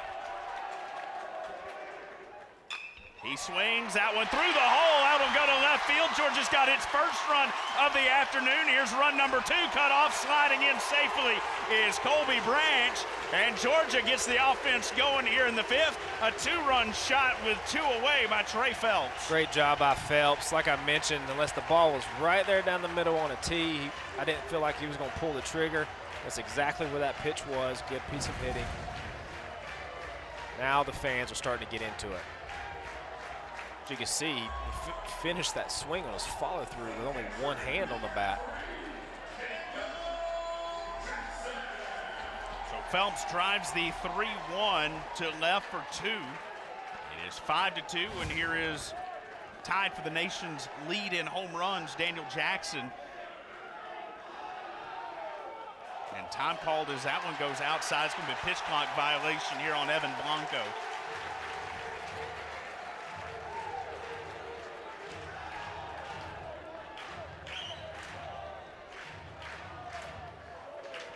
With Blanco, you probably really wanted to get out of the inning there and not see Jackson here with 2 aboard.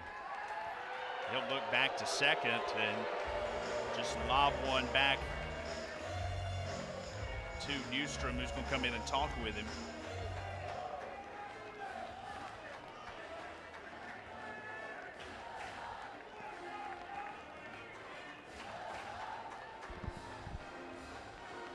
And here's Anthony Perez coming over to the Tennessee dugout. Yeah, it looks like the second baseman was coming in. I think a lot of these infielders nowadays, with all these communication systems, they're wearing a device on their wrist, so they know what pitch is being relayed in. And the second baseman, his must be malfunctioning right now. Now Wes Johnson's out. And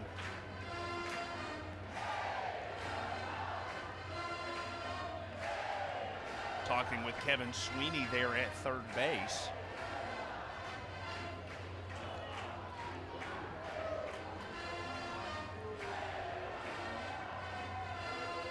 I think Wes Johnson is saying, hey, this is another one of their times calls. You only get a certain limited amount.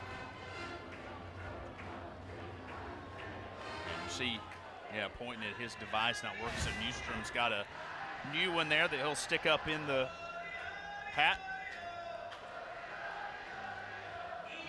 Instead of switching his out, they're giving him one like the pitchers wear. Yep. How far we've come that even the infielders know what pitch is being thrown. And you were just as surprised as the hitter. You were trying to look at the catcher's signal, squinting your eyes. 1-0 gets taken for a strike, 1-1. It's been Tennessee that has hit so well today and really for the weekend with 2 outs, 2 strikes. Here's Georgia with 2 outs, getting 2 runs. This one is going to be popped into foul territory. Is it going to get out of play, giving chase and into the glove of Grimmer? And Tennessee will get out of the jam, surrendering just 2, but Georgia on the board here. We go to the 6th, it's 5-2 Tennessee.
Out here for the 6th, and no errors today, nothing really glaring, just has not been as sharp as maybe the Bulldogs had been here earlier in the season. A couple of balls getting away from the catcher, a hard one hit to Black.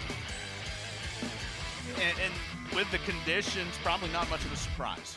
No, not a surprise, but at the same token, Tennessee has played cleanly. Yeah. And, I mean, Tennessee's up 5-2 now. And, hey, the little things in these games matter, especially when you're facing, you know, great competition against some of the best players in the country. If you don't execute on those little things, it'll show up in the bigger situations. Here's Jay Abernathy. It'll be 9-1-2 for the Vols here in the 6th. Second inning of action here for Matt Scott, as the rain has picked back up once again.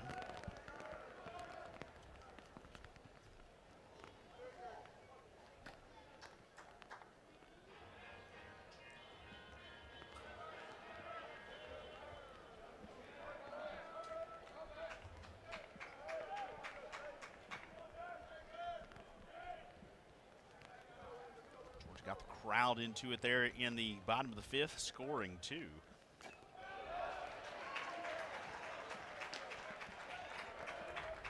1-1 the count here to Abernathy. 0 for 2 with a pair of strikeouts this afternoon.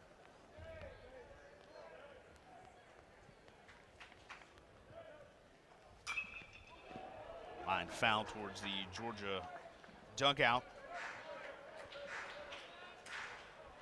For Georgia, you're hoping for a quick inning here, get back in, swing the bats, and try to get that offensive momentum going after putting up 2 runs in the bottom half of the 5th.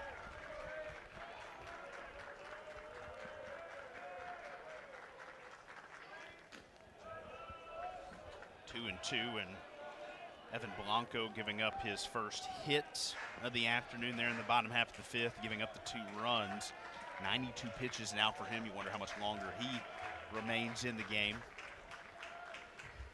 or if it'd be a natural opportunity for a pitching change, as this one's hit into foul territory. And right up against the wall there is Phelps going over, got that right hand out to find his spacing and able to make the catch up against the net. Yeah, speaking about Blanco, I will be shocked if he comes back out to start the next inning. If he does, it may be only to face O'Shaughnessy's left-handed pitcher, left-handed hitter. But with his pitch count up there and kind of the trouble that he's ran into the past 2 innings, and Tennessee's got multiple options out of the bullpen.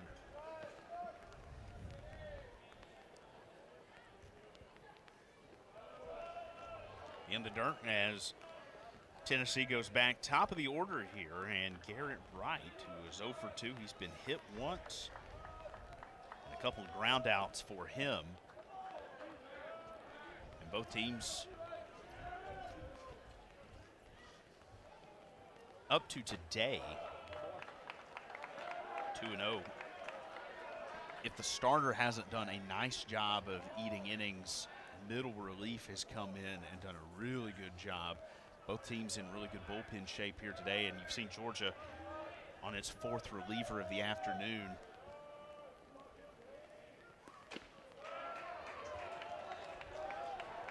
Tennessee's going to have choices aplenty whenever they decide to go to the pen. Yep.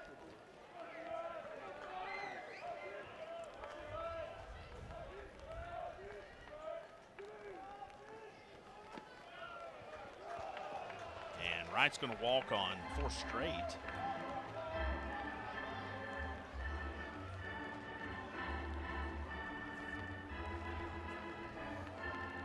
And that's going to be bring up the DH. And Blaine Brown here in the 2 spot, who has reached in every plate appearance to this point this afternoon. Saw that stat line that popped down. Georgia's 6th walk of the day. That one comes inside in the dirt. Not great, and a couple of those leadoff walks as well.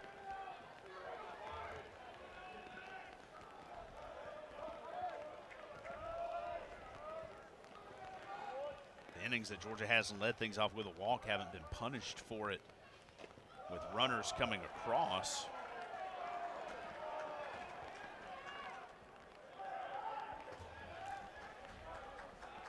So after walking right on 4 straight, behind here on Brown 2-0, Scott struggling to find the strike zone here.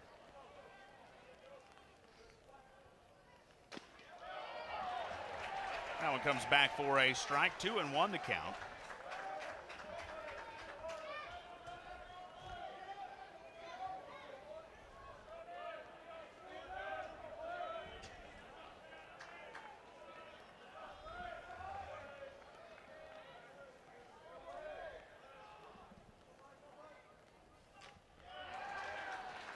Swinging and missing here at that one. Count will even up 2-2. Got Henry Ford waiting on deck.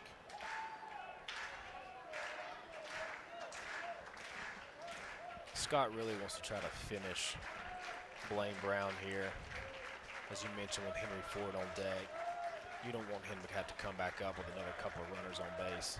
He has hurt Georgia this weekend with his offensive production.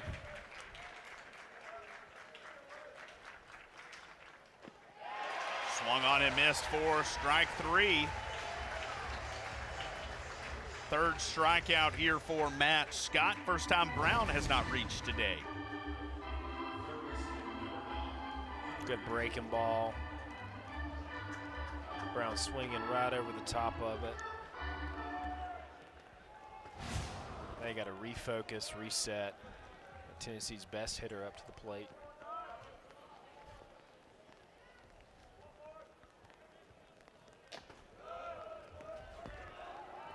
Henry Ford taking a ball.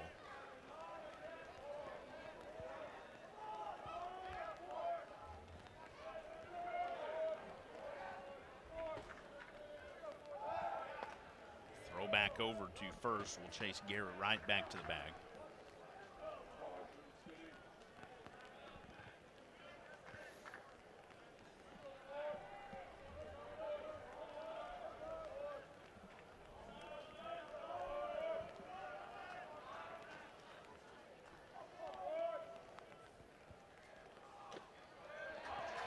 1-1 the count here to the Tennessee third baseman.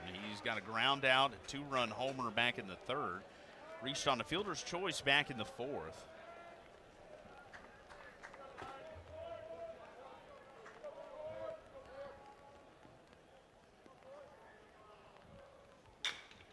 Hard grounder, a one hopper to short.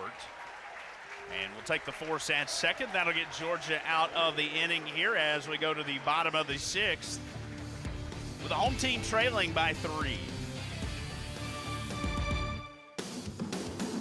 Start the sixth inning. Imagine probably won't see him the duration here as we move through. 5 innings, a 2-hit ball, 2 runs, both earned.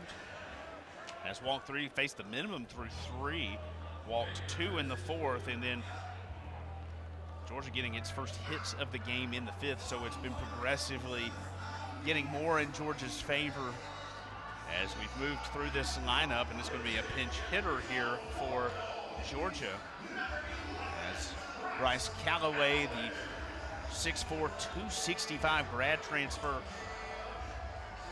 from New Orleans.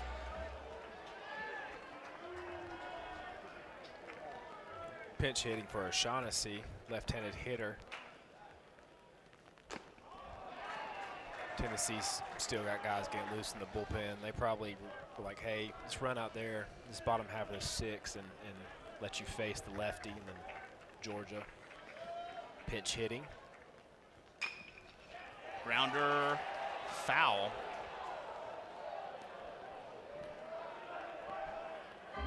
Tied to the line there, and that was really close. Brock Bennett, third base coach, is looking at the umpire, thinking, are you sure?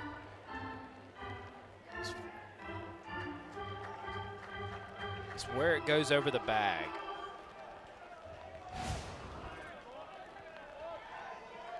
A close play. Count 1-1.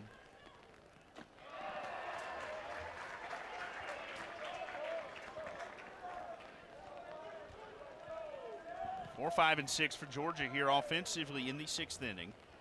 Henry Allen, Brennan Hudson.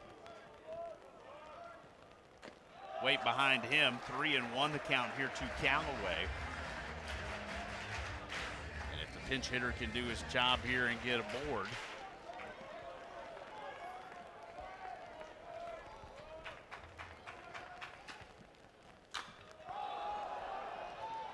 Lifted to center. Abernathy with the rain, having to kind of move around to follow with it. No wind, but I imagine just staring straight into the rain, challenging play. Yeah, that messes with your eyes. Did a great job staying with it.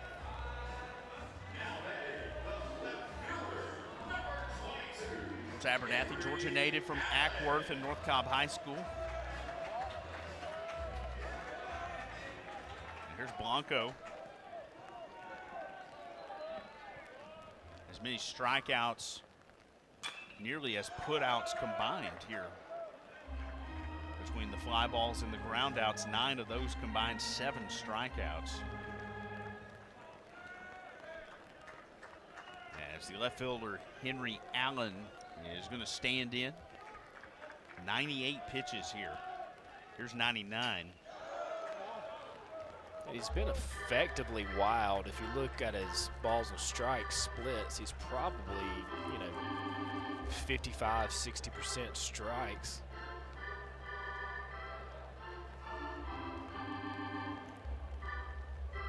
Yeah. There you go. Almost 55% on the dot.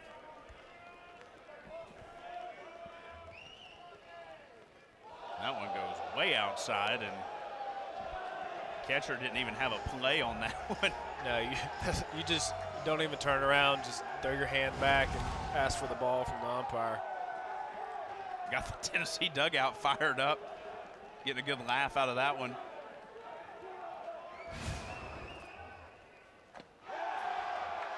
And Allen will chase after the 101st pitch of the outing.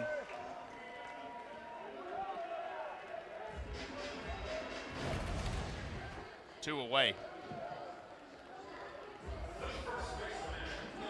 miss 10 feet over the catcher's head, then you come back and paint one at the bottom of the zone. 2 away and the base is empty for Brennan Hudson. Would be something here to see Blanco go through the 6th inning after we kind of sat here and theorized he's maybe going to see one batter and might get through the entire frame here in the 6th. Yeah, tip your cap, man. He is grinding all day today.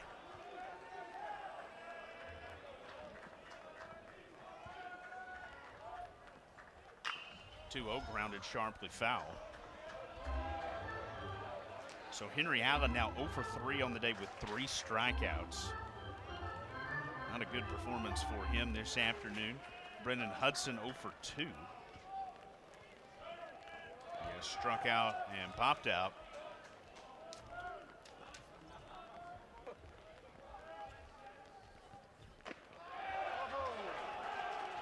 Outside, count moves 3-1 here on Hudson. Just missed on that fastball.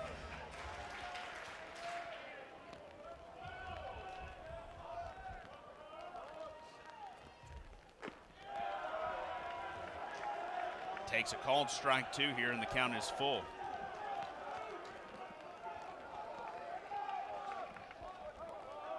Pitch 107 coming in here to Hudson.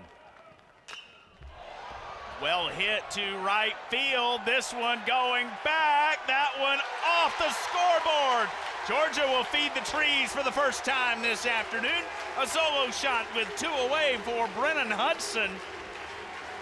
Number 11 on the season for Georgia's first baseman. And Georgia's within 2.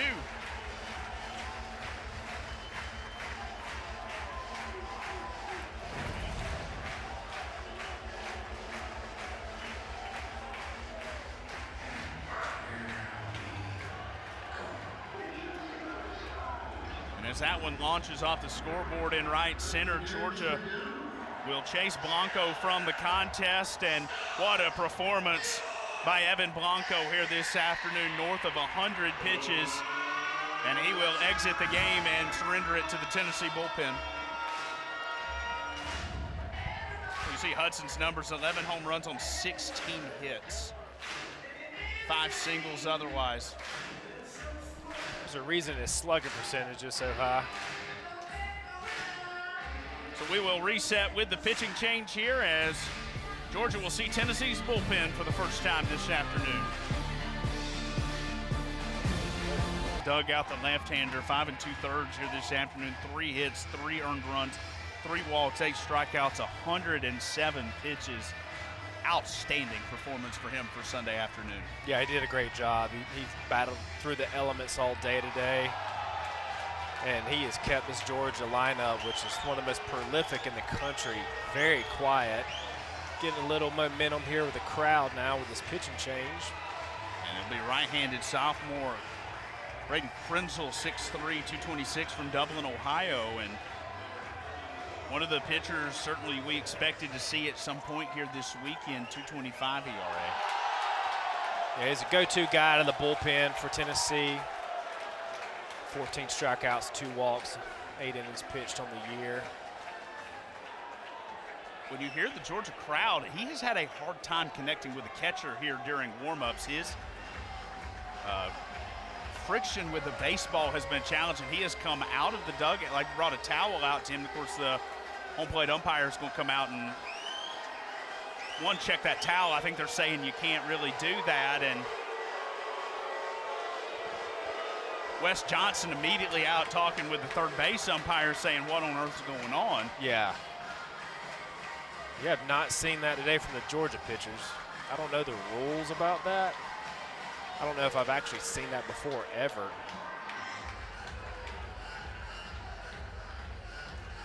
And Anthony Perez going and talking with the Georgia dugout, and he's saying, let's play some ball. Yeah, take a look right here. He asked for the towel because during these warm-up pitches, he missed the catcher multiple times. Yeah, I only think he probably, out of his 8 warm-ups, only threw 2 that hit the catcher's mitt. And that one's going to come inside.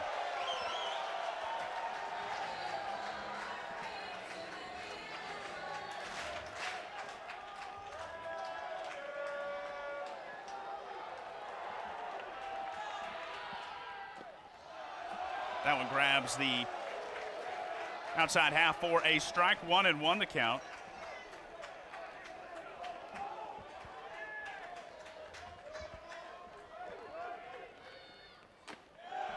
Answers back-to-back strikes here by Krenzel.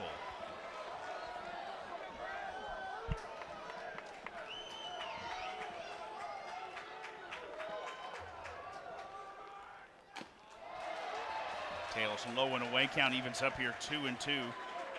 Paul Koniarski, the batter for Georgia, in the 7th spot, has grounded out and singled and scored here this afternoon.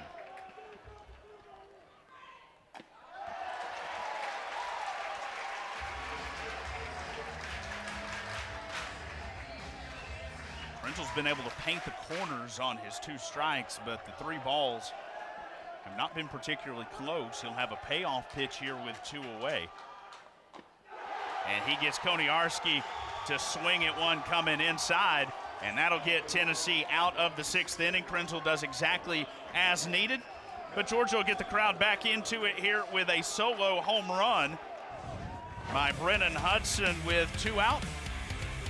It brings Georgia within 2. Tennessee has led wire to wire here this afternoon. 6 complete, we go to the 7th.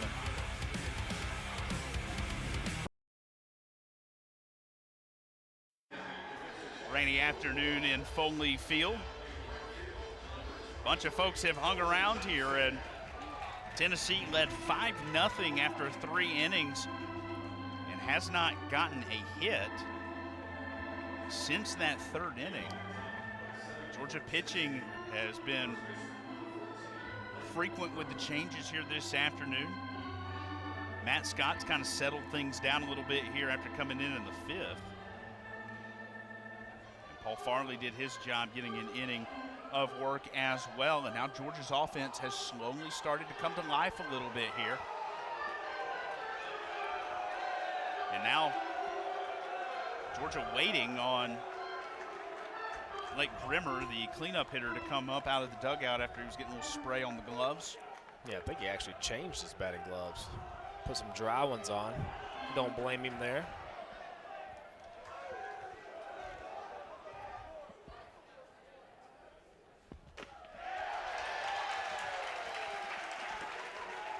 Check swing in there for a strike. Brimmer has reached on all 3 plate appearances here today. He's walked twice and a single.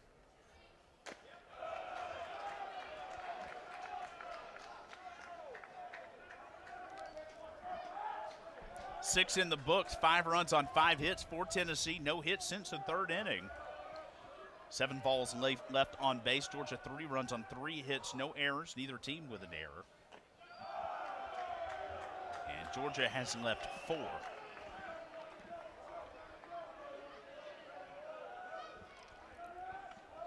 Both teams with a home run here this afternoon. On a soggy and cool afternoon in Athens, Georgia, in the rubber match here between these 2, and therefore a strike. Count evens up 2-2. 4, 5, and 6 for Tennessee here in the 7th.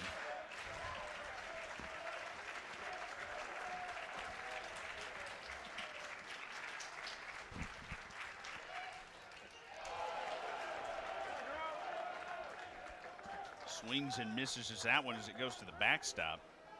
I think he got just a slight piece of it, fouling it off. Count remains 2-2.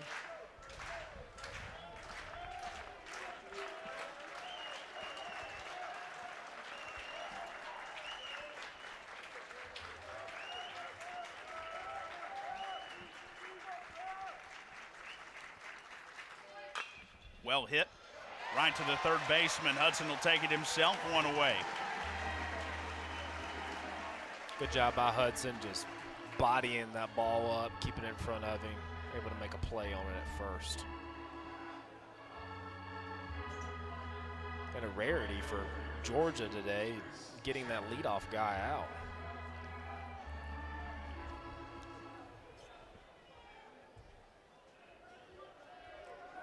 Tennessee's leadoff hitter has reached all but twice here this afternoon.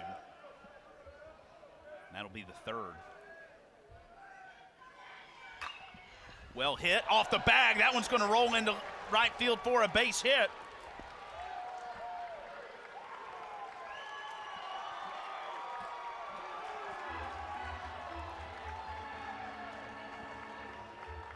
And it ends up being Cole Johnson, the new right fielder for Georgia, having to field that one in. Boy, this one grabbing the bag, a tough play.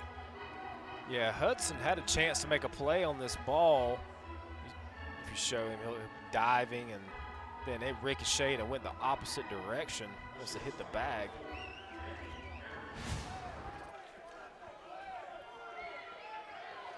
And it'll be a double to right field here for Reese Chapman.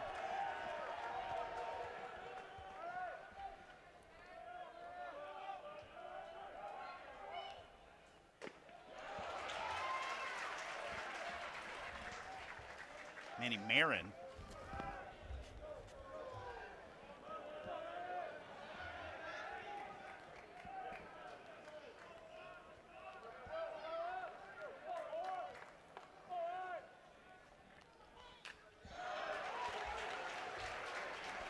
Fouled back here. Marin an RBI single in the first. Rounded out in a double play in the third. He struck out looking in the fifth.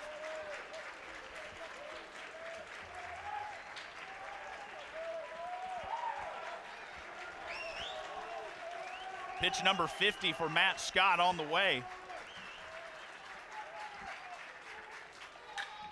And that one laced to left field. That one's going to roll for a while. Going all the way through here is Chapman. He'll score standing. And Tennessee will get the lead doubled up once again, now 6-3. A good piece of hitting with 2 strikes there by Marin. His first hit since the first inning. He's going to have a pair of RBIs this afternoon. That's one of those for Matt Scott you wish you had back.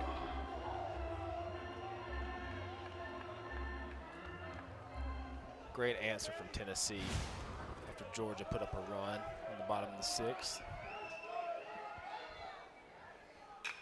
And this one, they're teeing off on him now as this one will go to left field.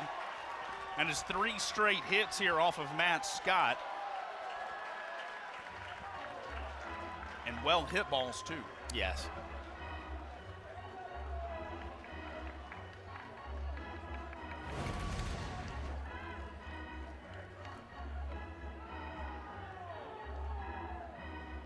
Tennessee going to pinch hit here.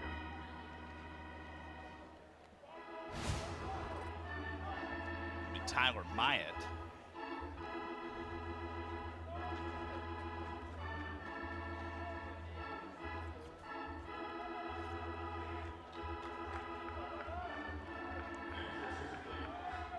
Myatt, the sophomore from Tazewell, Tennessee. A Walter State Community College transfer. Myatt had a single Friday night. And Chris Newstrom, the second baseman, 0 for 2 here today and getting hit by a pitch. 2 strikeouts for him. And he'll bring the left-hander in to take a look at Matt Scott.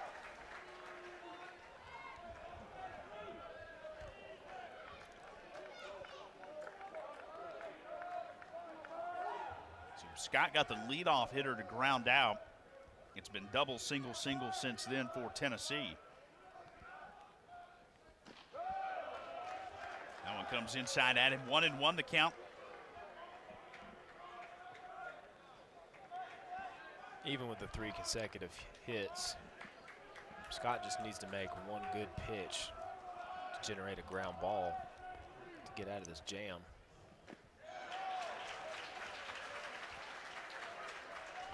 Swings and misses at that one here. Count 1-2.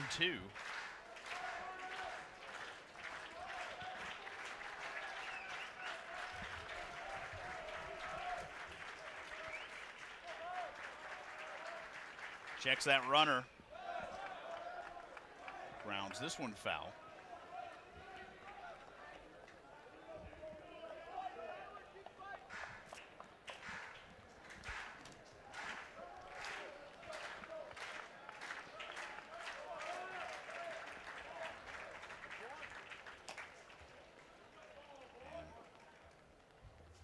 Scott not liking that baseball, wants another one.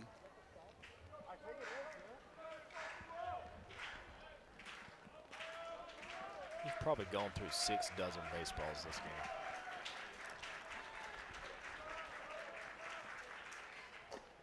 game. Inside, called, strike 3.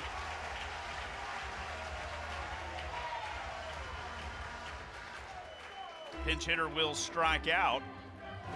That's the 4th for Scott.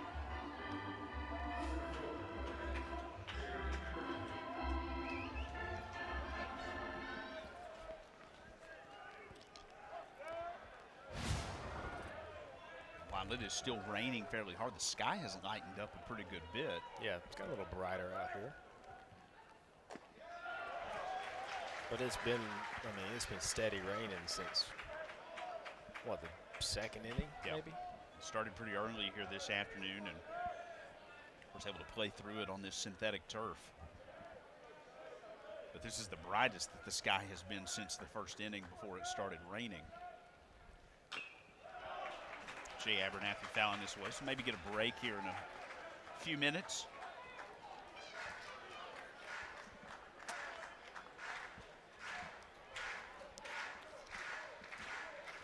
Abernathy 0 for 3 here today. 2 strikeouts and has fouled out.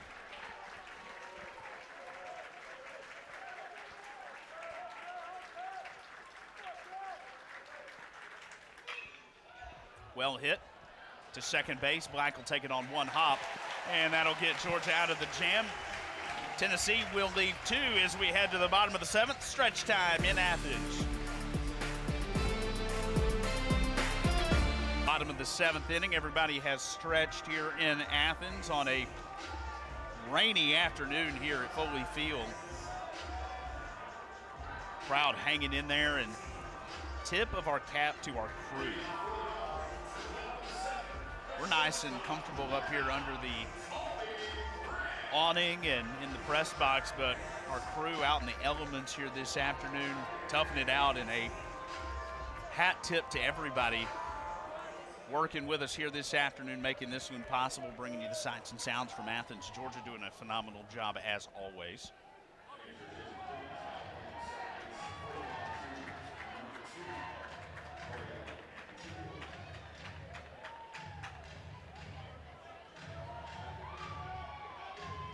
Ariel Antigua is now playing second base for Tennessee.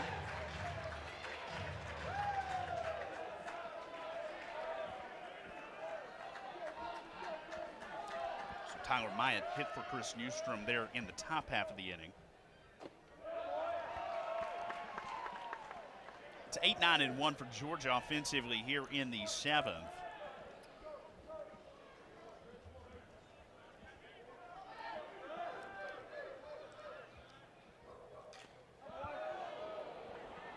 Branch got a piece of that one, and that one fouled off the catcher Clark, and Anthony Perez going to give him a second to collect himself there as that one fouling off him. Right off the meat part of the leg. Let's take a look.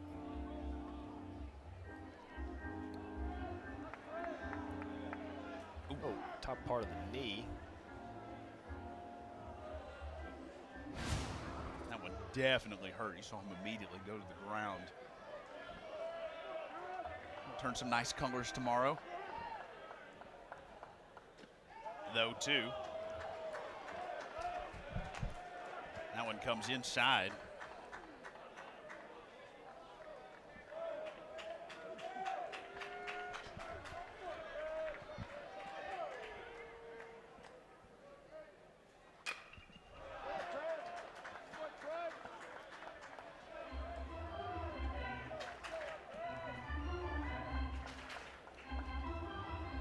For Georgia, you're going to have 2-3 more cracks at it.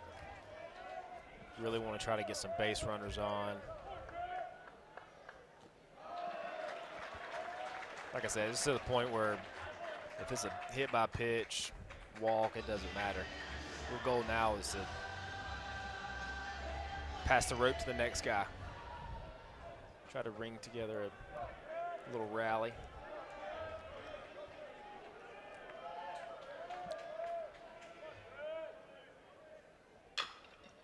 Rounder foul.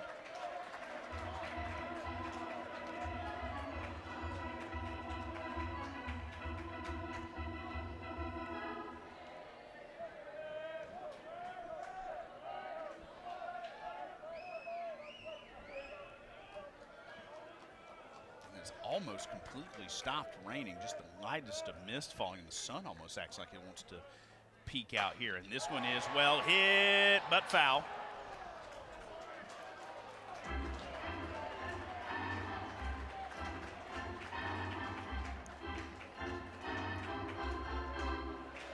First time we've seen the sun and really no rain since probably the second inning.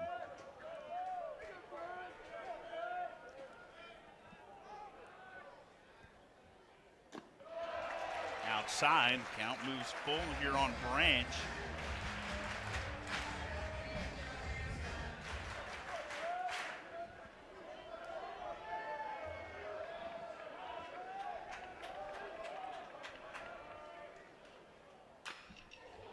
Rips on this one. And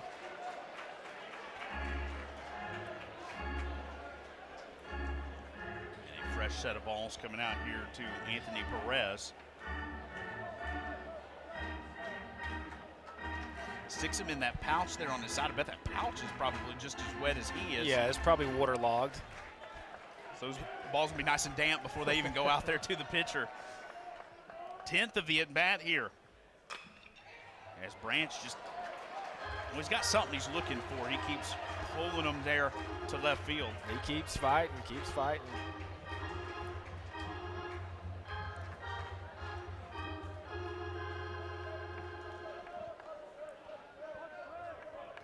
Eight, 9, and 1 for Georgia here in the 7th.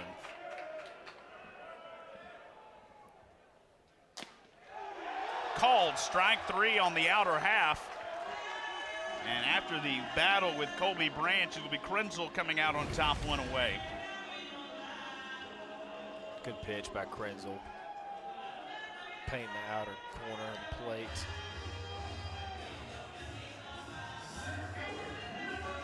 Took 11 pitches to get Branch out.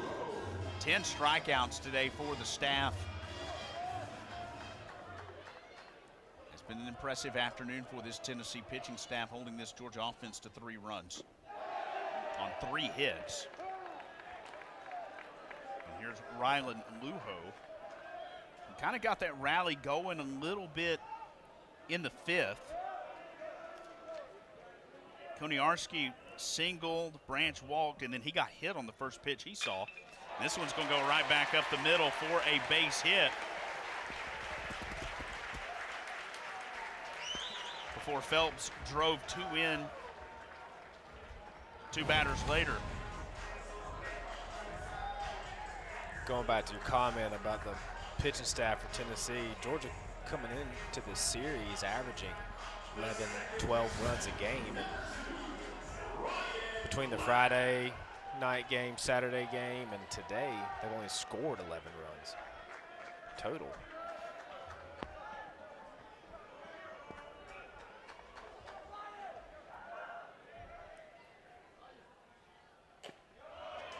So top of the order now for Georgia, and as you think 7th inning here, top of the order, maybe Georgia's best shot to try to tie this thing up or maybe take the lead here, or at least put a dent in this three-run lead. Yeah, you got to take it one batter at a time, 1 run at a time. No guy needs to try to do too much. With the conditions the way they are today, you're going to have to string together some hits.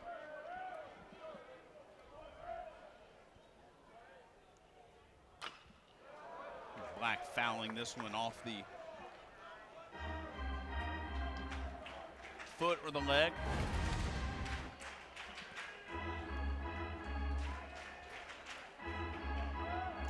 Off the inner part of the ankle. No shin protectors there for him. He might have one on next game. Hopped out of the box there after getting that one off the leg, 1-1 the count.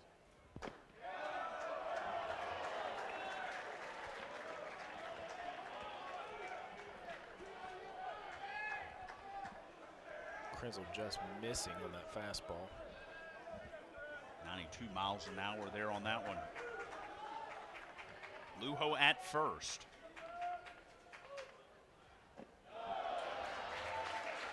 A good eye watching that one come in, 79 miles an hour. I think that's the first time we've seen him throw a changeup this afternoon.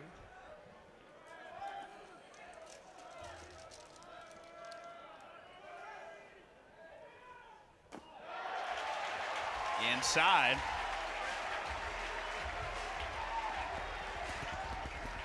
Georgia will have him at first and second with one away.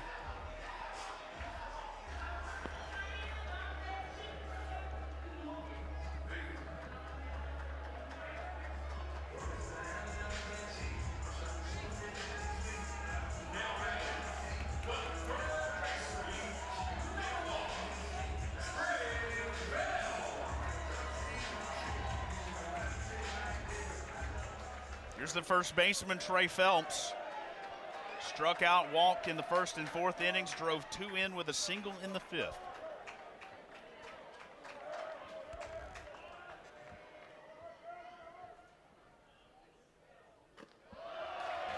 Outside, Tennessee does have action in the bullpen.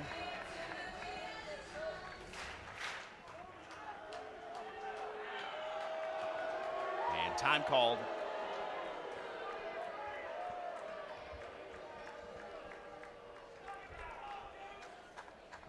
Brady Frederick and Bo Rudy both up getting loose. A little double barrel action.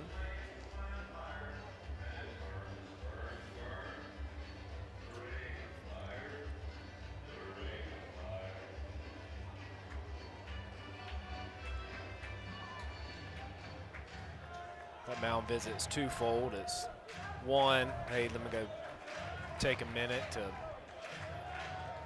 give my pitcher a deep breath and just have a little quick conversation with him, but at the same time also stalling and letting his guys in the bullpen get loose. 1-0 the count to Phelps. In the dirt. That one got away from the catcher. Clark's had a hard time with a couple of those.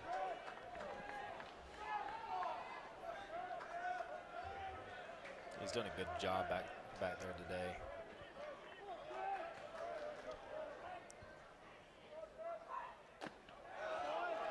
Comes back with a strike, 2-1. Daniel Jackson waits on deck. Tennessee 5 for 20. With runners on, Georgia 1 for 5. Goes to show you, Tennessee's had a lot of opportunities with runners in score position, having 20 at-bats this game. Georgia's been very limited with their chances with runners in scoring position.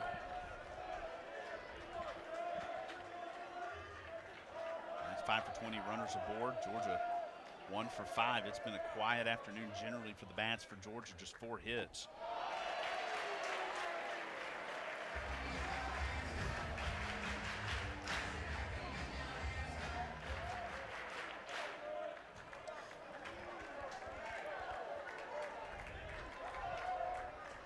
Tennessee 8 hits here this afternoon. Count is full, 3-2 with 2 aboard. They're going to be loaded for Daniel Jackson.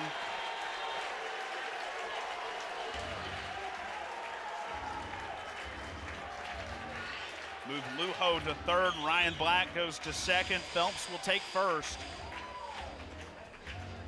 And here comes the gentleman that is tied for the lead in home runs in Division I.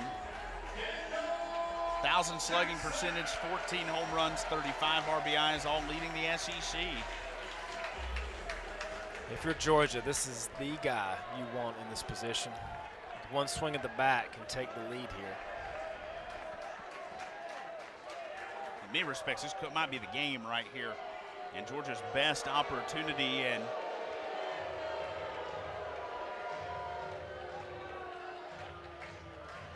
Tennessee buying time right here, I think, for that bullpen to continue to get loose. Also, still a big situation. Clark wanting to go out and make sure he is on the same page with his pitcher. See Jackson's numbers here, tied for first nationally with home runs, entered the weekend leading outright. Second in Division I with RBIs. Yeah, Tennessee has kept him in the ballpark all weekend.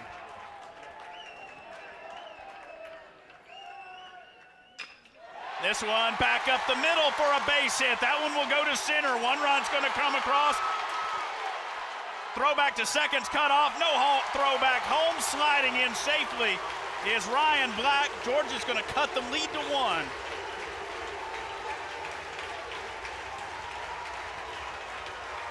It won't leave the park, but it'll drive 2 in. And Georgia was fortunate to get that second run. It was Ryan Black with the line drive. He had to freeze. You see him freeze right there. And then he made his turn around third. He was going to stop until the center fielder slipped. Brock Bennett at third base.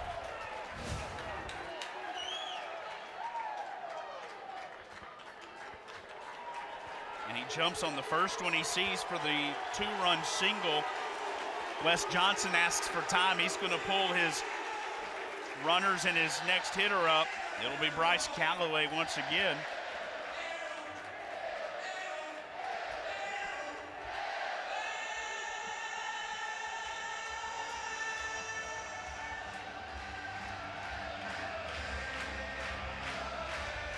Big moment here as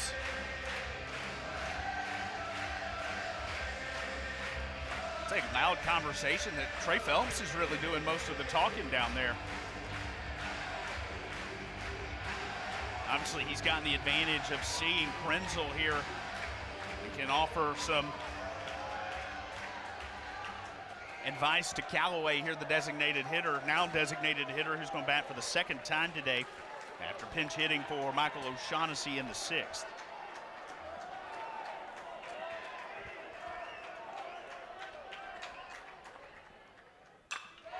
This one's well hit. This one to right field. That ball is gone. Georgia takes the lead.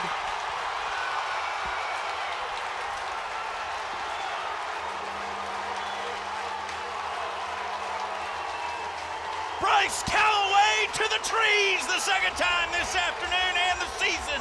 For him, it is 8-6. Boy, this stadium is rocking now. The big man.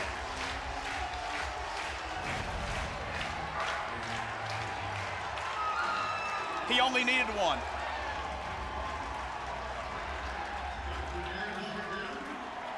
What a turn of events here at Foley Field.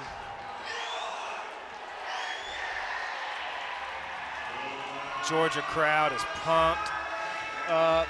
The dugout's rocking and rolling. That'll chase Krenzel from the game, and Tennessee will go to the pen for the 3rd time here this afternoon. 66th home run of the season as a team.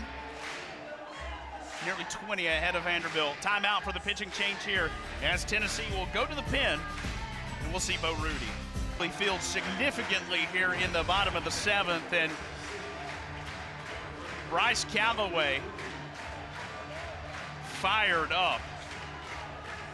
A 3-run home run jumping on the first one that he'll take a look at. And he'll bring Georgia back. Georgia trailed 5-0 in this game in the bottom of the 5th inning and has just slowly chipped away. 2 in the 5th, 1 in the 6th, has scored 5 here off the Tennessee bullpen in the 7th. And it'll be the 3rd pitcher of the day for Tennessee, Bo Rudy. a native of Chickamauga and a Kennesaw State transfer. This one's well hit to Marin, and he'll jig it out and get it over to first for the second out of the inning.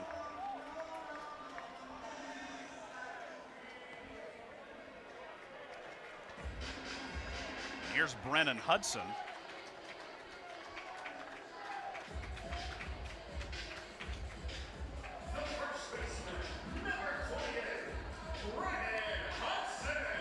Hudson, a solo shot in the sixth, part of a 1-for-3 day for him.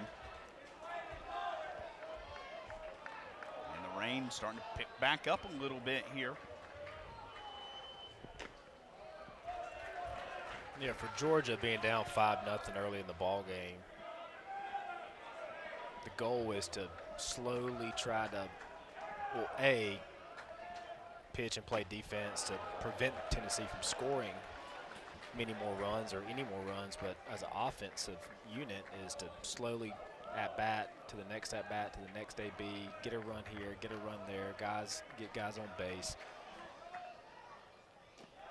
And then for this offense, who predicates themselves on hitting the long ball, you know, maybe potentially getting that big hit with a couple guys on at some point.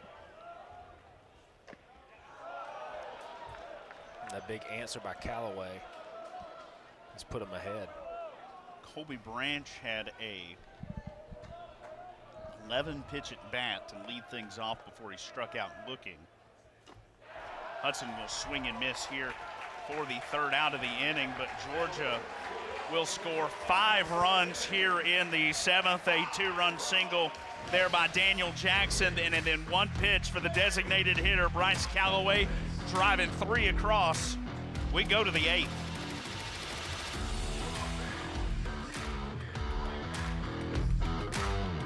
.61", 185 junior from Paris, Texas, a Baylor transfer on here for Georgia.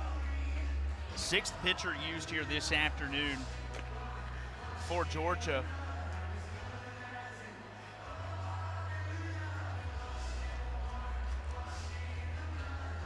Here's Tennessee offensively here. It's the heart of the order, 3 through 6, that has gotten the job done here this afternoon. And if Georgia holds on and wins this game, top middle relief, and Matt Scott, 3 innings of work, 3 hits, 1 run, really kind of settled things down for Georgia and gave that offense an opportunity to kind of get going. Yeah, absolutely. Great job by Scott coming in and actually pitching probably during the worst, you know, rain weather event that we've had today. And he grinded through it and did a great job for the Dogs.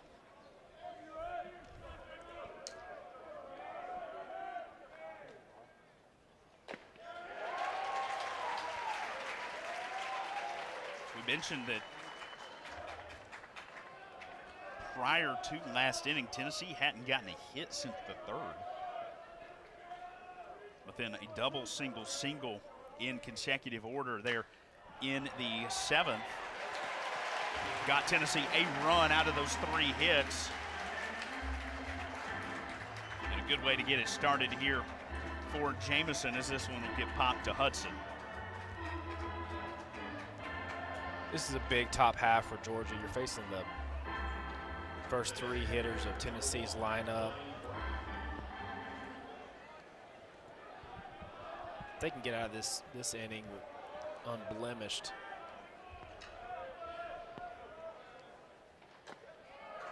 especially with Ford on deck, who's been a thorn in Georgia's side all weekend. There's the designated hitter, Blaine Brown. Reached last in the 4th inning. He'd reached his first 3 plate appearances here this afternoon before striking out in the 6th.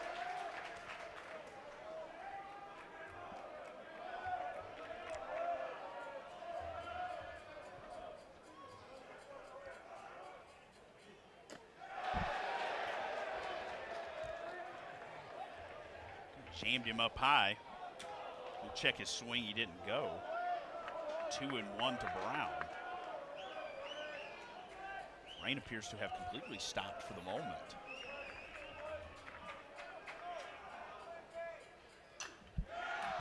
Fouls this one away, 2 and 2.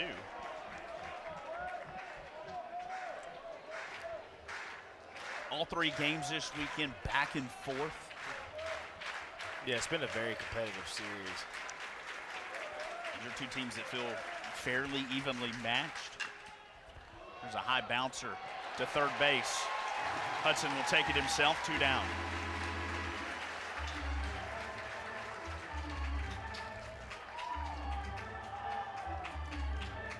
And I'm sure if we looked at all the scores to all the games throughout the Southeastern Conference this weekend, they're all going to be fairly similar.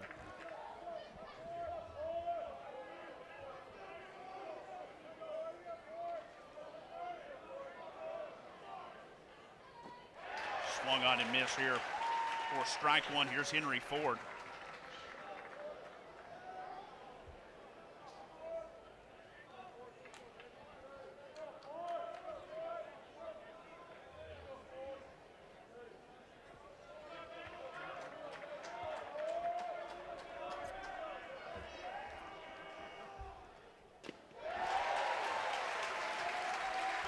Sends that one by him, 0-2. For Jamison, need to be smart here. Ford has hurt Georgia this week with 0-2 counts. That one goes in the dirt.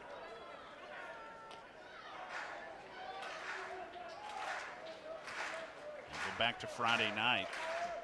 In the 7th inning, an 0-2 count was launched to left field. Here's the 1-2. In the dirt.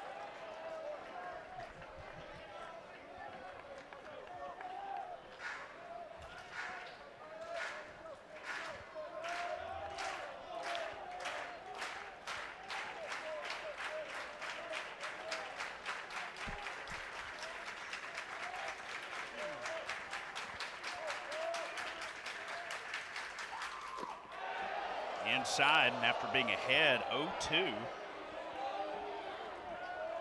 has missed on 3 straight. Count full now to Ford. Blake Grimmer waits on deck.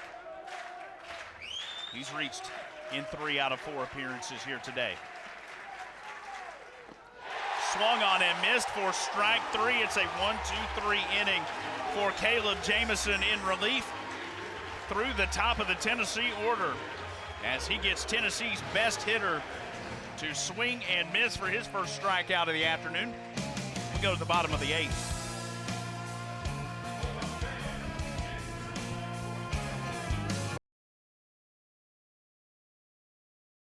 Bottom of the 8th inning.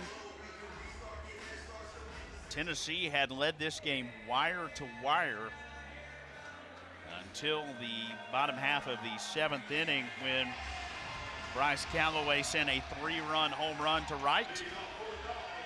And you see the numbers here today through those first 4 innings. It had been quiet. Georgia was just 2 over the minimum through 4 innings. But the last 3 innings, the offense has started to get moving off what has been a really good Tennessee bullpen. Yeah, Tennessee as a pitching staff is, ranked 15th, 16th in the country. There's pinch hitter Cole Johnson to lead things off here in the 8th inning.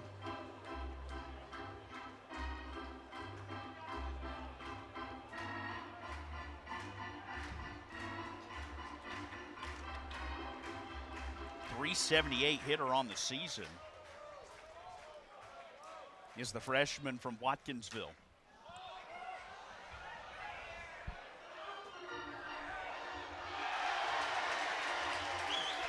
One-handed snag. What a catch.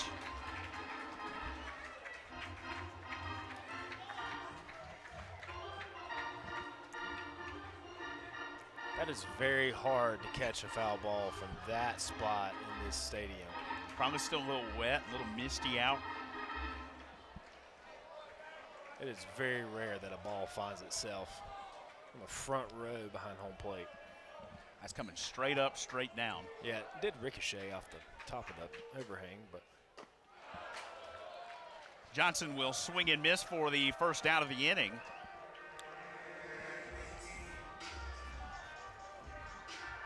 Georgia sent 8 to the plate in the 7th. Here's the second strikeout of the day there for Rudy.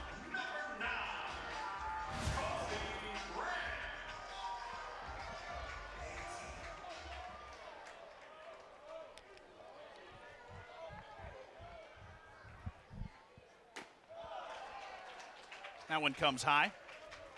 Colby Branch, who led off the 7th inning with an 11-pitch at bat, fouling off 5 with 2 strikes before striking out looking.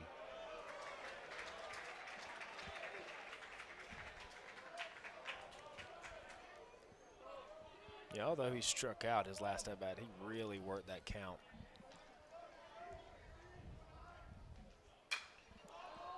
This one is popped up into foul territory. Catch made by Grimmer.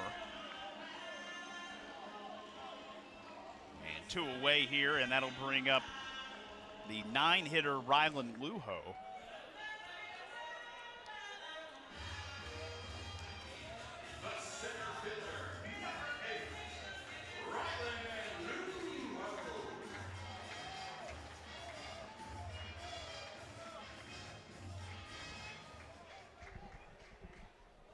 Lujo really got the party going there in the 7th with a 0-1 single. That long at bat there by Branch, he got to see a lot of pitches. Probably a little tiring there on Rudy, but also able to give a little piece of advice there to the hitters, like, I got to pretty much see everything he's going to throw at you. And Georgia's offense really got rolling from there. Yeah, Branch really, although he struck out, he really kind of got that in and started with that very long at bat. And after that, you got this single from Lujo. And this one will go to left field for a base hit. And Lujo, 2 for 2 in his last 2 at-bats, a little 2-out single to left, and it'll be top of the order here for Georgia.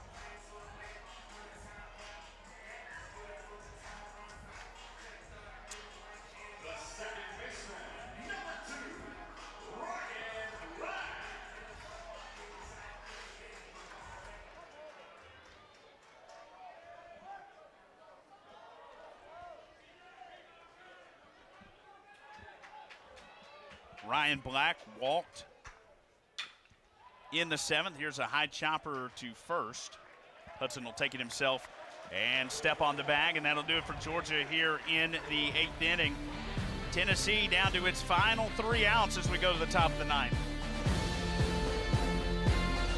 When leading after 8 innings under Wes Johnson, that last loss coming earlier this season in a back-and-forth Grand Slam game against Western Carolina.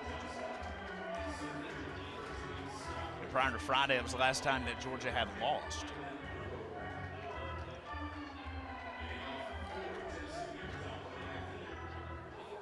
And again, the 3 through 6 hitters here today. It'll be the heart of the lineup for 5 and 6 for the Vols here in the 9th inning. And it's Caleb Jamison once again trying to shut the door.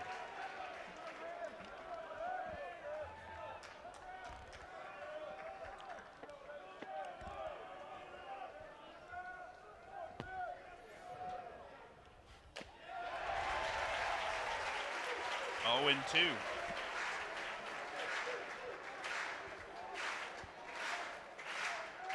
Cole Johnson now playing left field for Georgia defensively. Scott Newman is in center. And Lujo slides from center to right. Rounded foul. Grimmer walked and scored in the 1st. Singled in the 3rd, walked in the 5th. Grounded out in the 7th. The only time he has not reached here today. Lefty on lefty battle for Jamison. Go outside.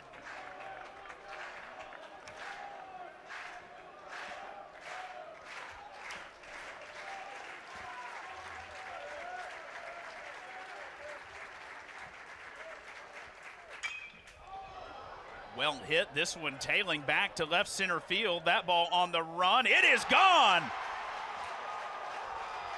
A leadoff home run for Blake Grimmer, the first baseman. Number 2 of the season, and with one swing of the bat, Tennessee is within 1 here in the 9th.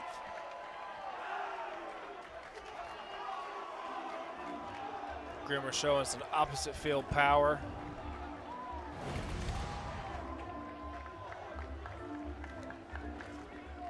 For Tennessee, you couldn't ask for anything better.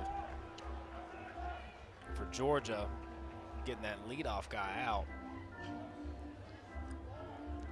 The top half of this last inning.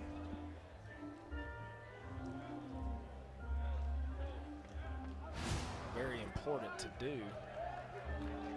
For Jamison here, just a solo home run. You're still up by a run. Got to refocus and lock back into this next hitter.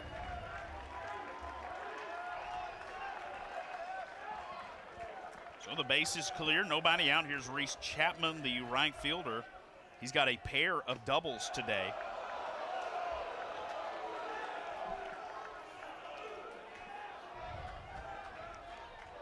Rain has indeed stopped here in Athens. The sun's starting to peek out just a little bit.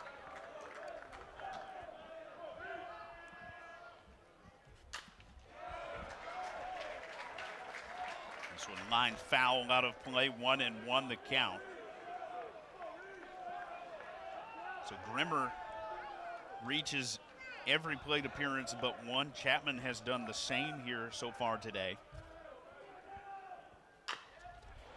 There's a ground ball to third base. Hudson will take it himself, 1 down.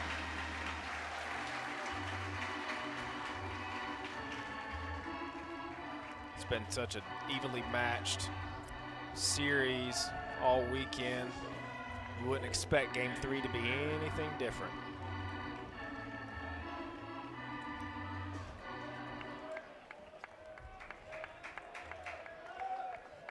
Manny Marin, the shortstop.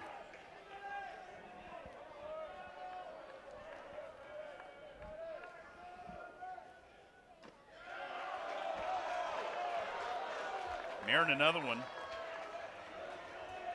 Again, it's been 3 through 6 that's done the damage here today for Tennessee. Marin, the 6-hitter, and Wes Johnson not agreeing with the strike zone. He's got 2 RBI singles here today.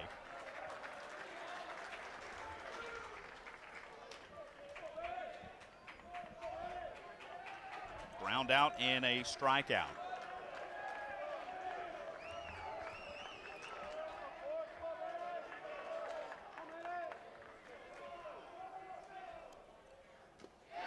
Swings and misses at the 1-1. Count moves 1-2.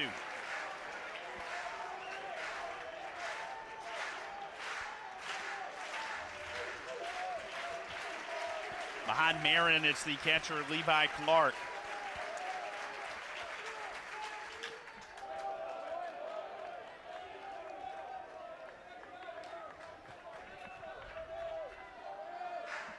See Marin splits.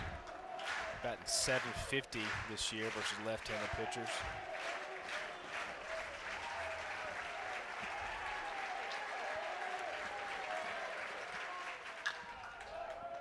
Fouled away again.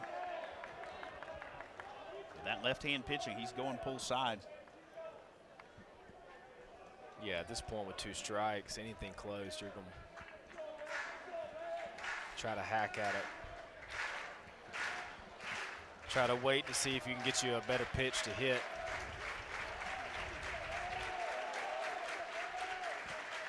The 1-2.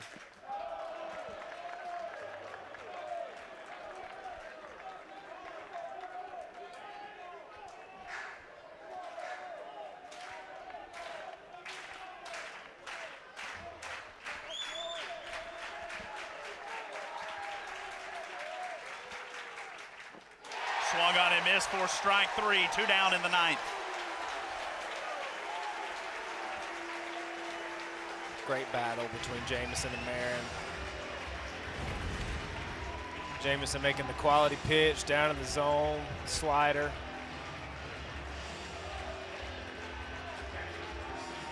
Just snuck under the bat of Marin.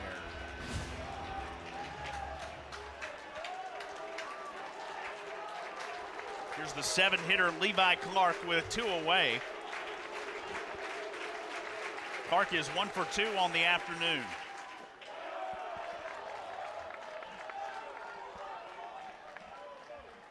He's flown out, walked twice, and singled back in the 7th inning.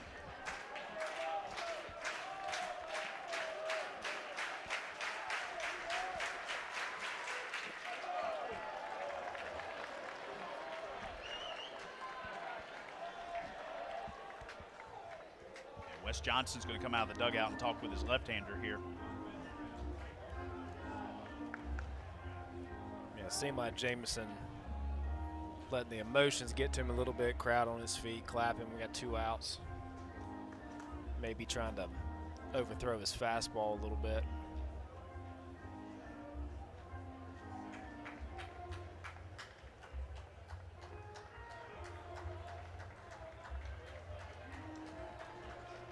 Johnson already headed back to the dugout before Anthony Perez can get out there.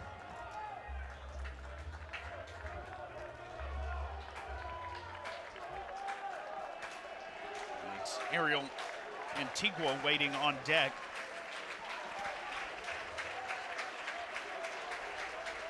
Be his first plate appearance of the day. Here's the 2-0.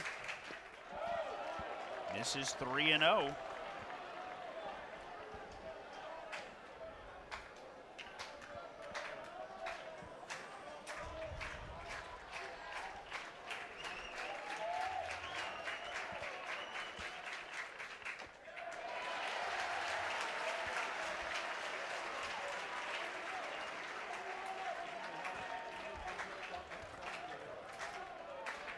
Been an outstanding series here in Athens, Tennessee, winning game 1 Friday night. Ground ball, that one through the hole and into left field for a base hit. The tying run is aboard. The go-ahead run will come to the plate.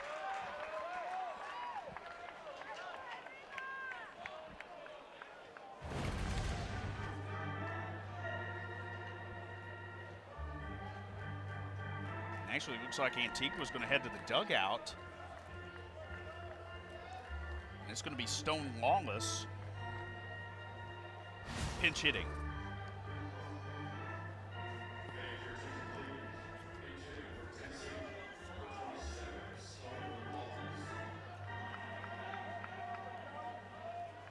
Lawless, the sophomore from Huntsville. Coach Johnson making a pitch and change.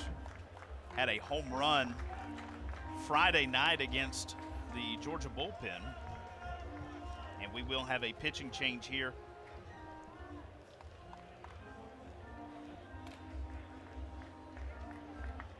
And that'll be the afternoon for Caleb Jamison, but after getting a lead to work with in the bottom of the 7th, he comes on, goes 1-2-3 in the 8th, gives up a solo home run here in the top half. And Georgia will go to the pen once again. Caleb Jamison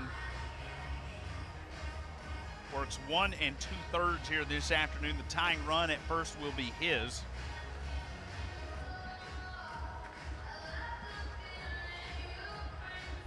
And Georgia to the pen. 6th arm out of the pen, 7th on the day for Georgia. It'll be Justin Bird, the right-handed junior, 6'2", 203 from Bogart. Yeah, you're going to see a mid-90s fastball, slider. Came in and pitched for Georgia on Friday night and kind of got roughed up a little bit. Having some mic issues here.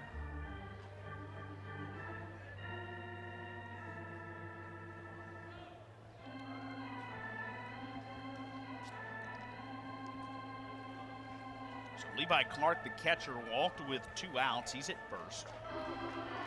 represents the tying run here, Stone Wallace. 244 on the season, already got a homer here this weekend in the series. He'll dig in, righty on righty matchup here for the pitcher, Justin Bird.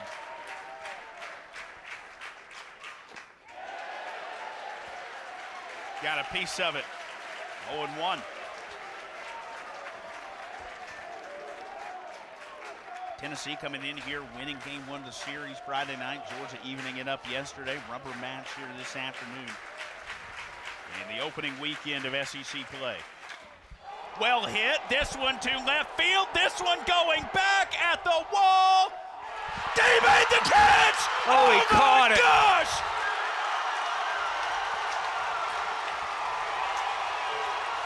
Cole Johnson at the wall!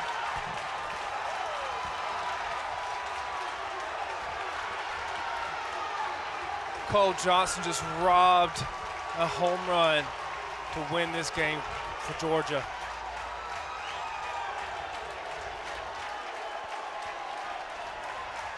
Unbelievable, the Georgia team mob scene in right field.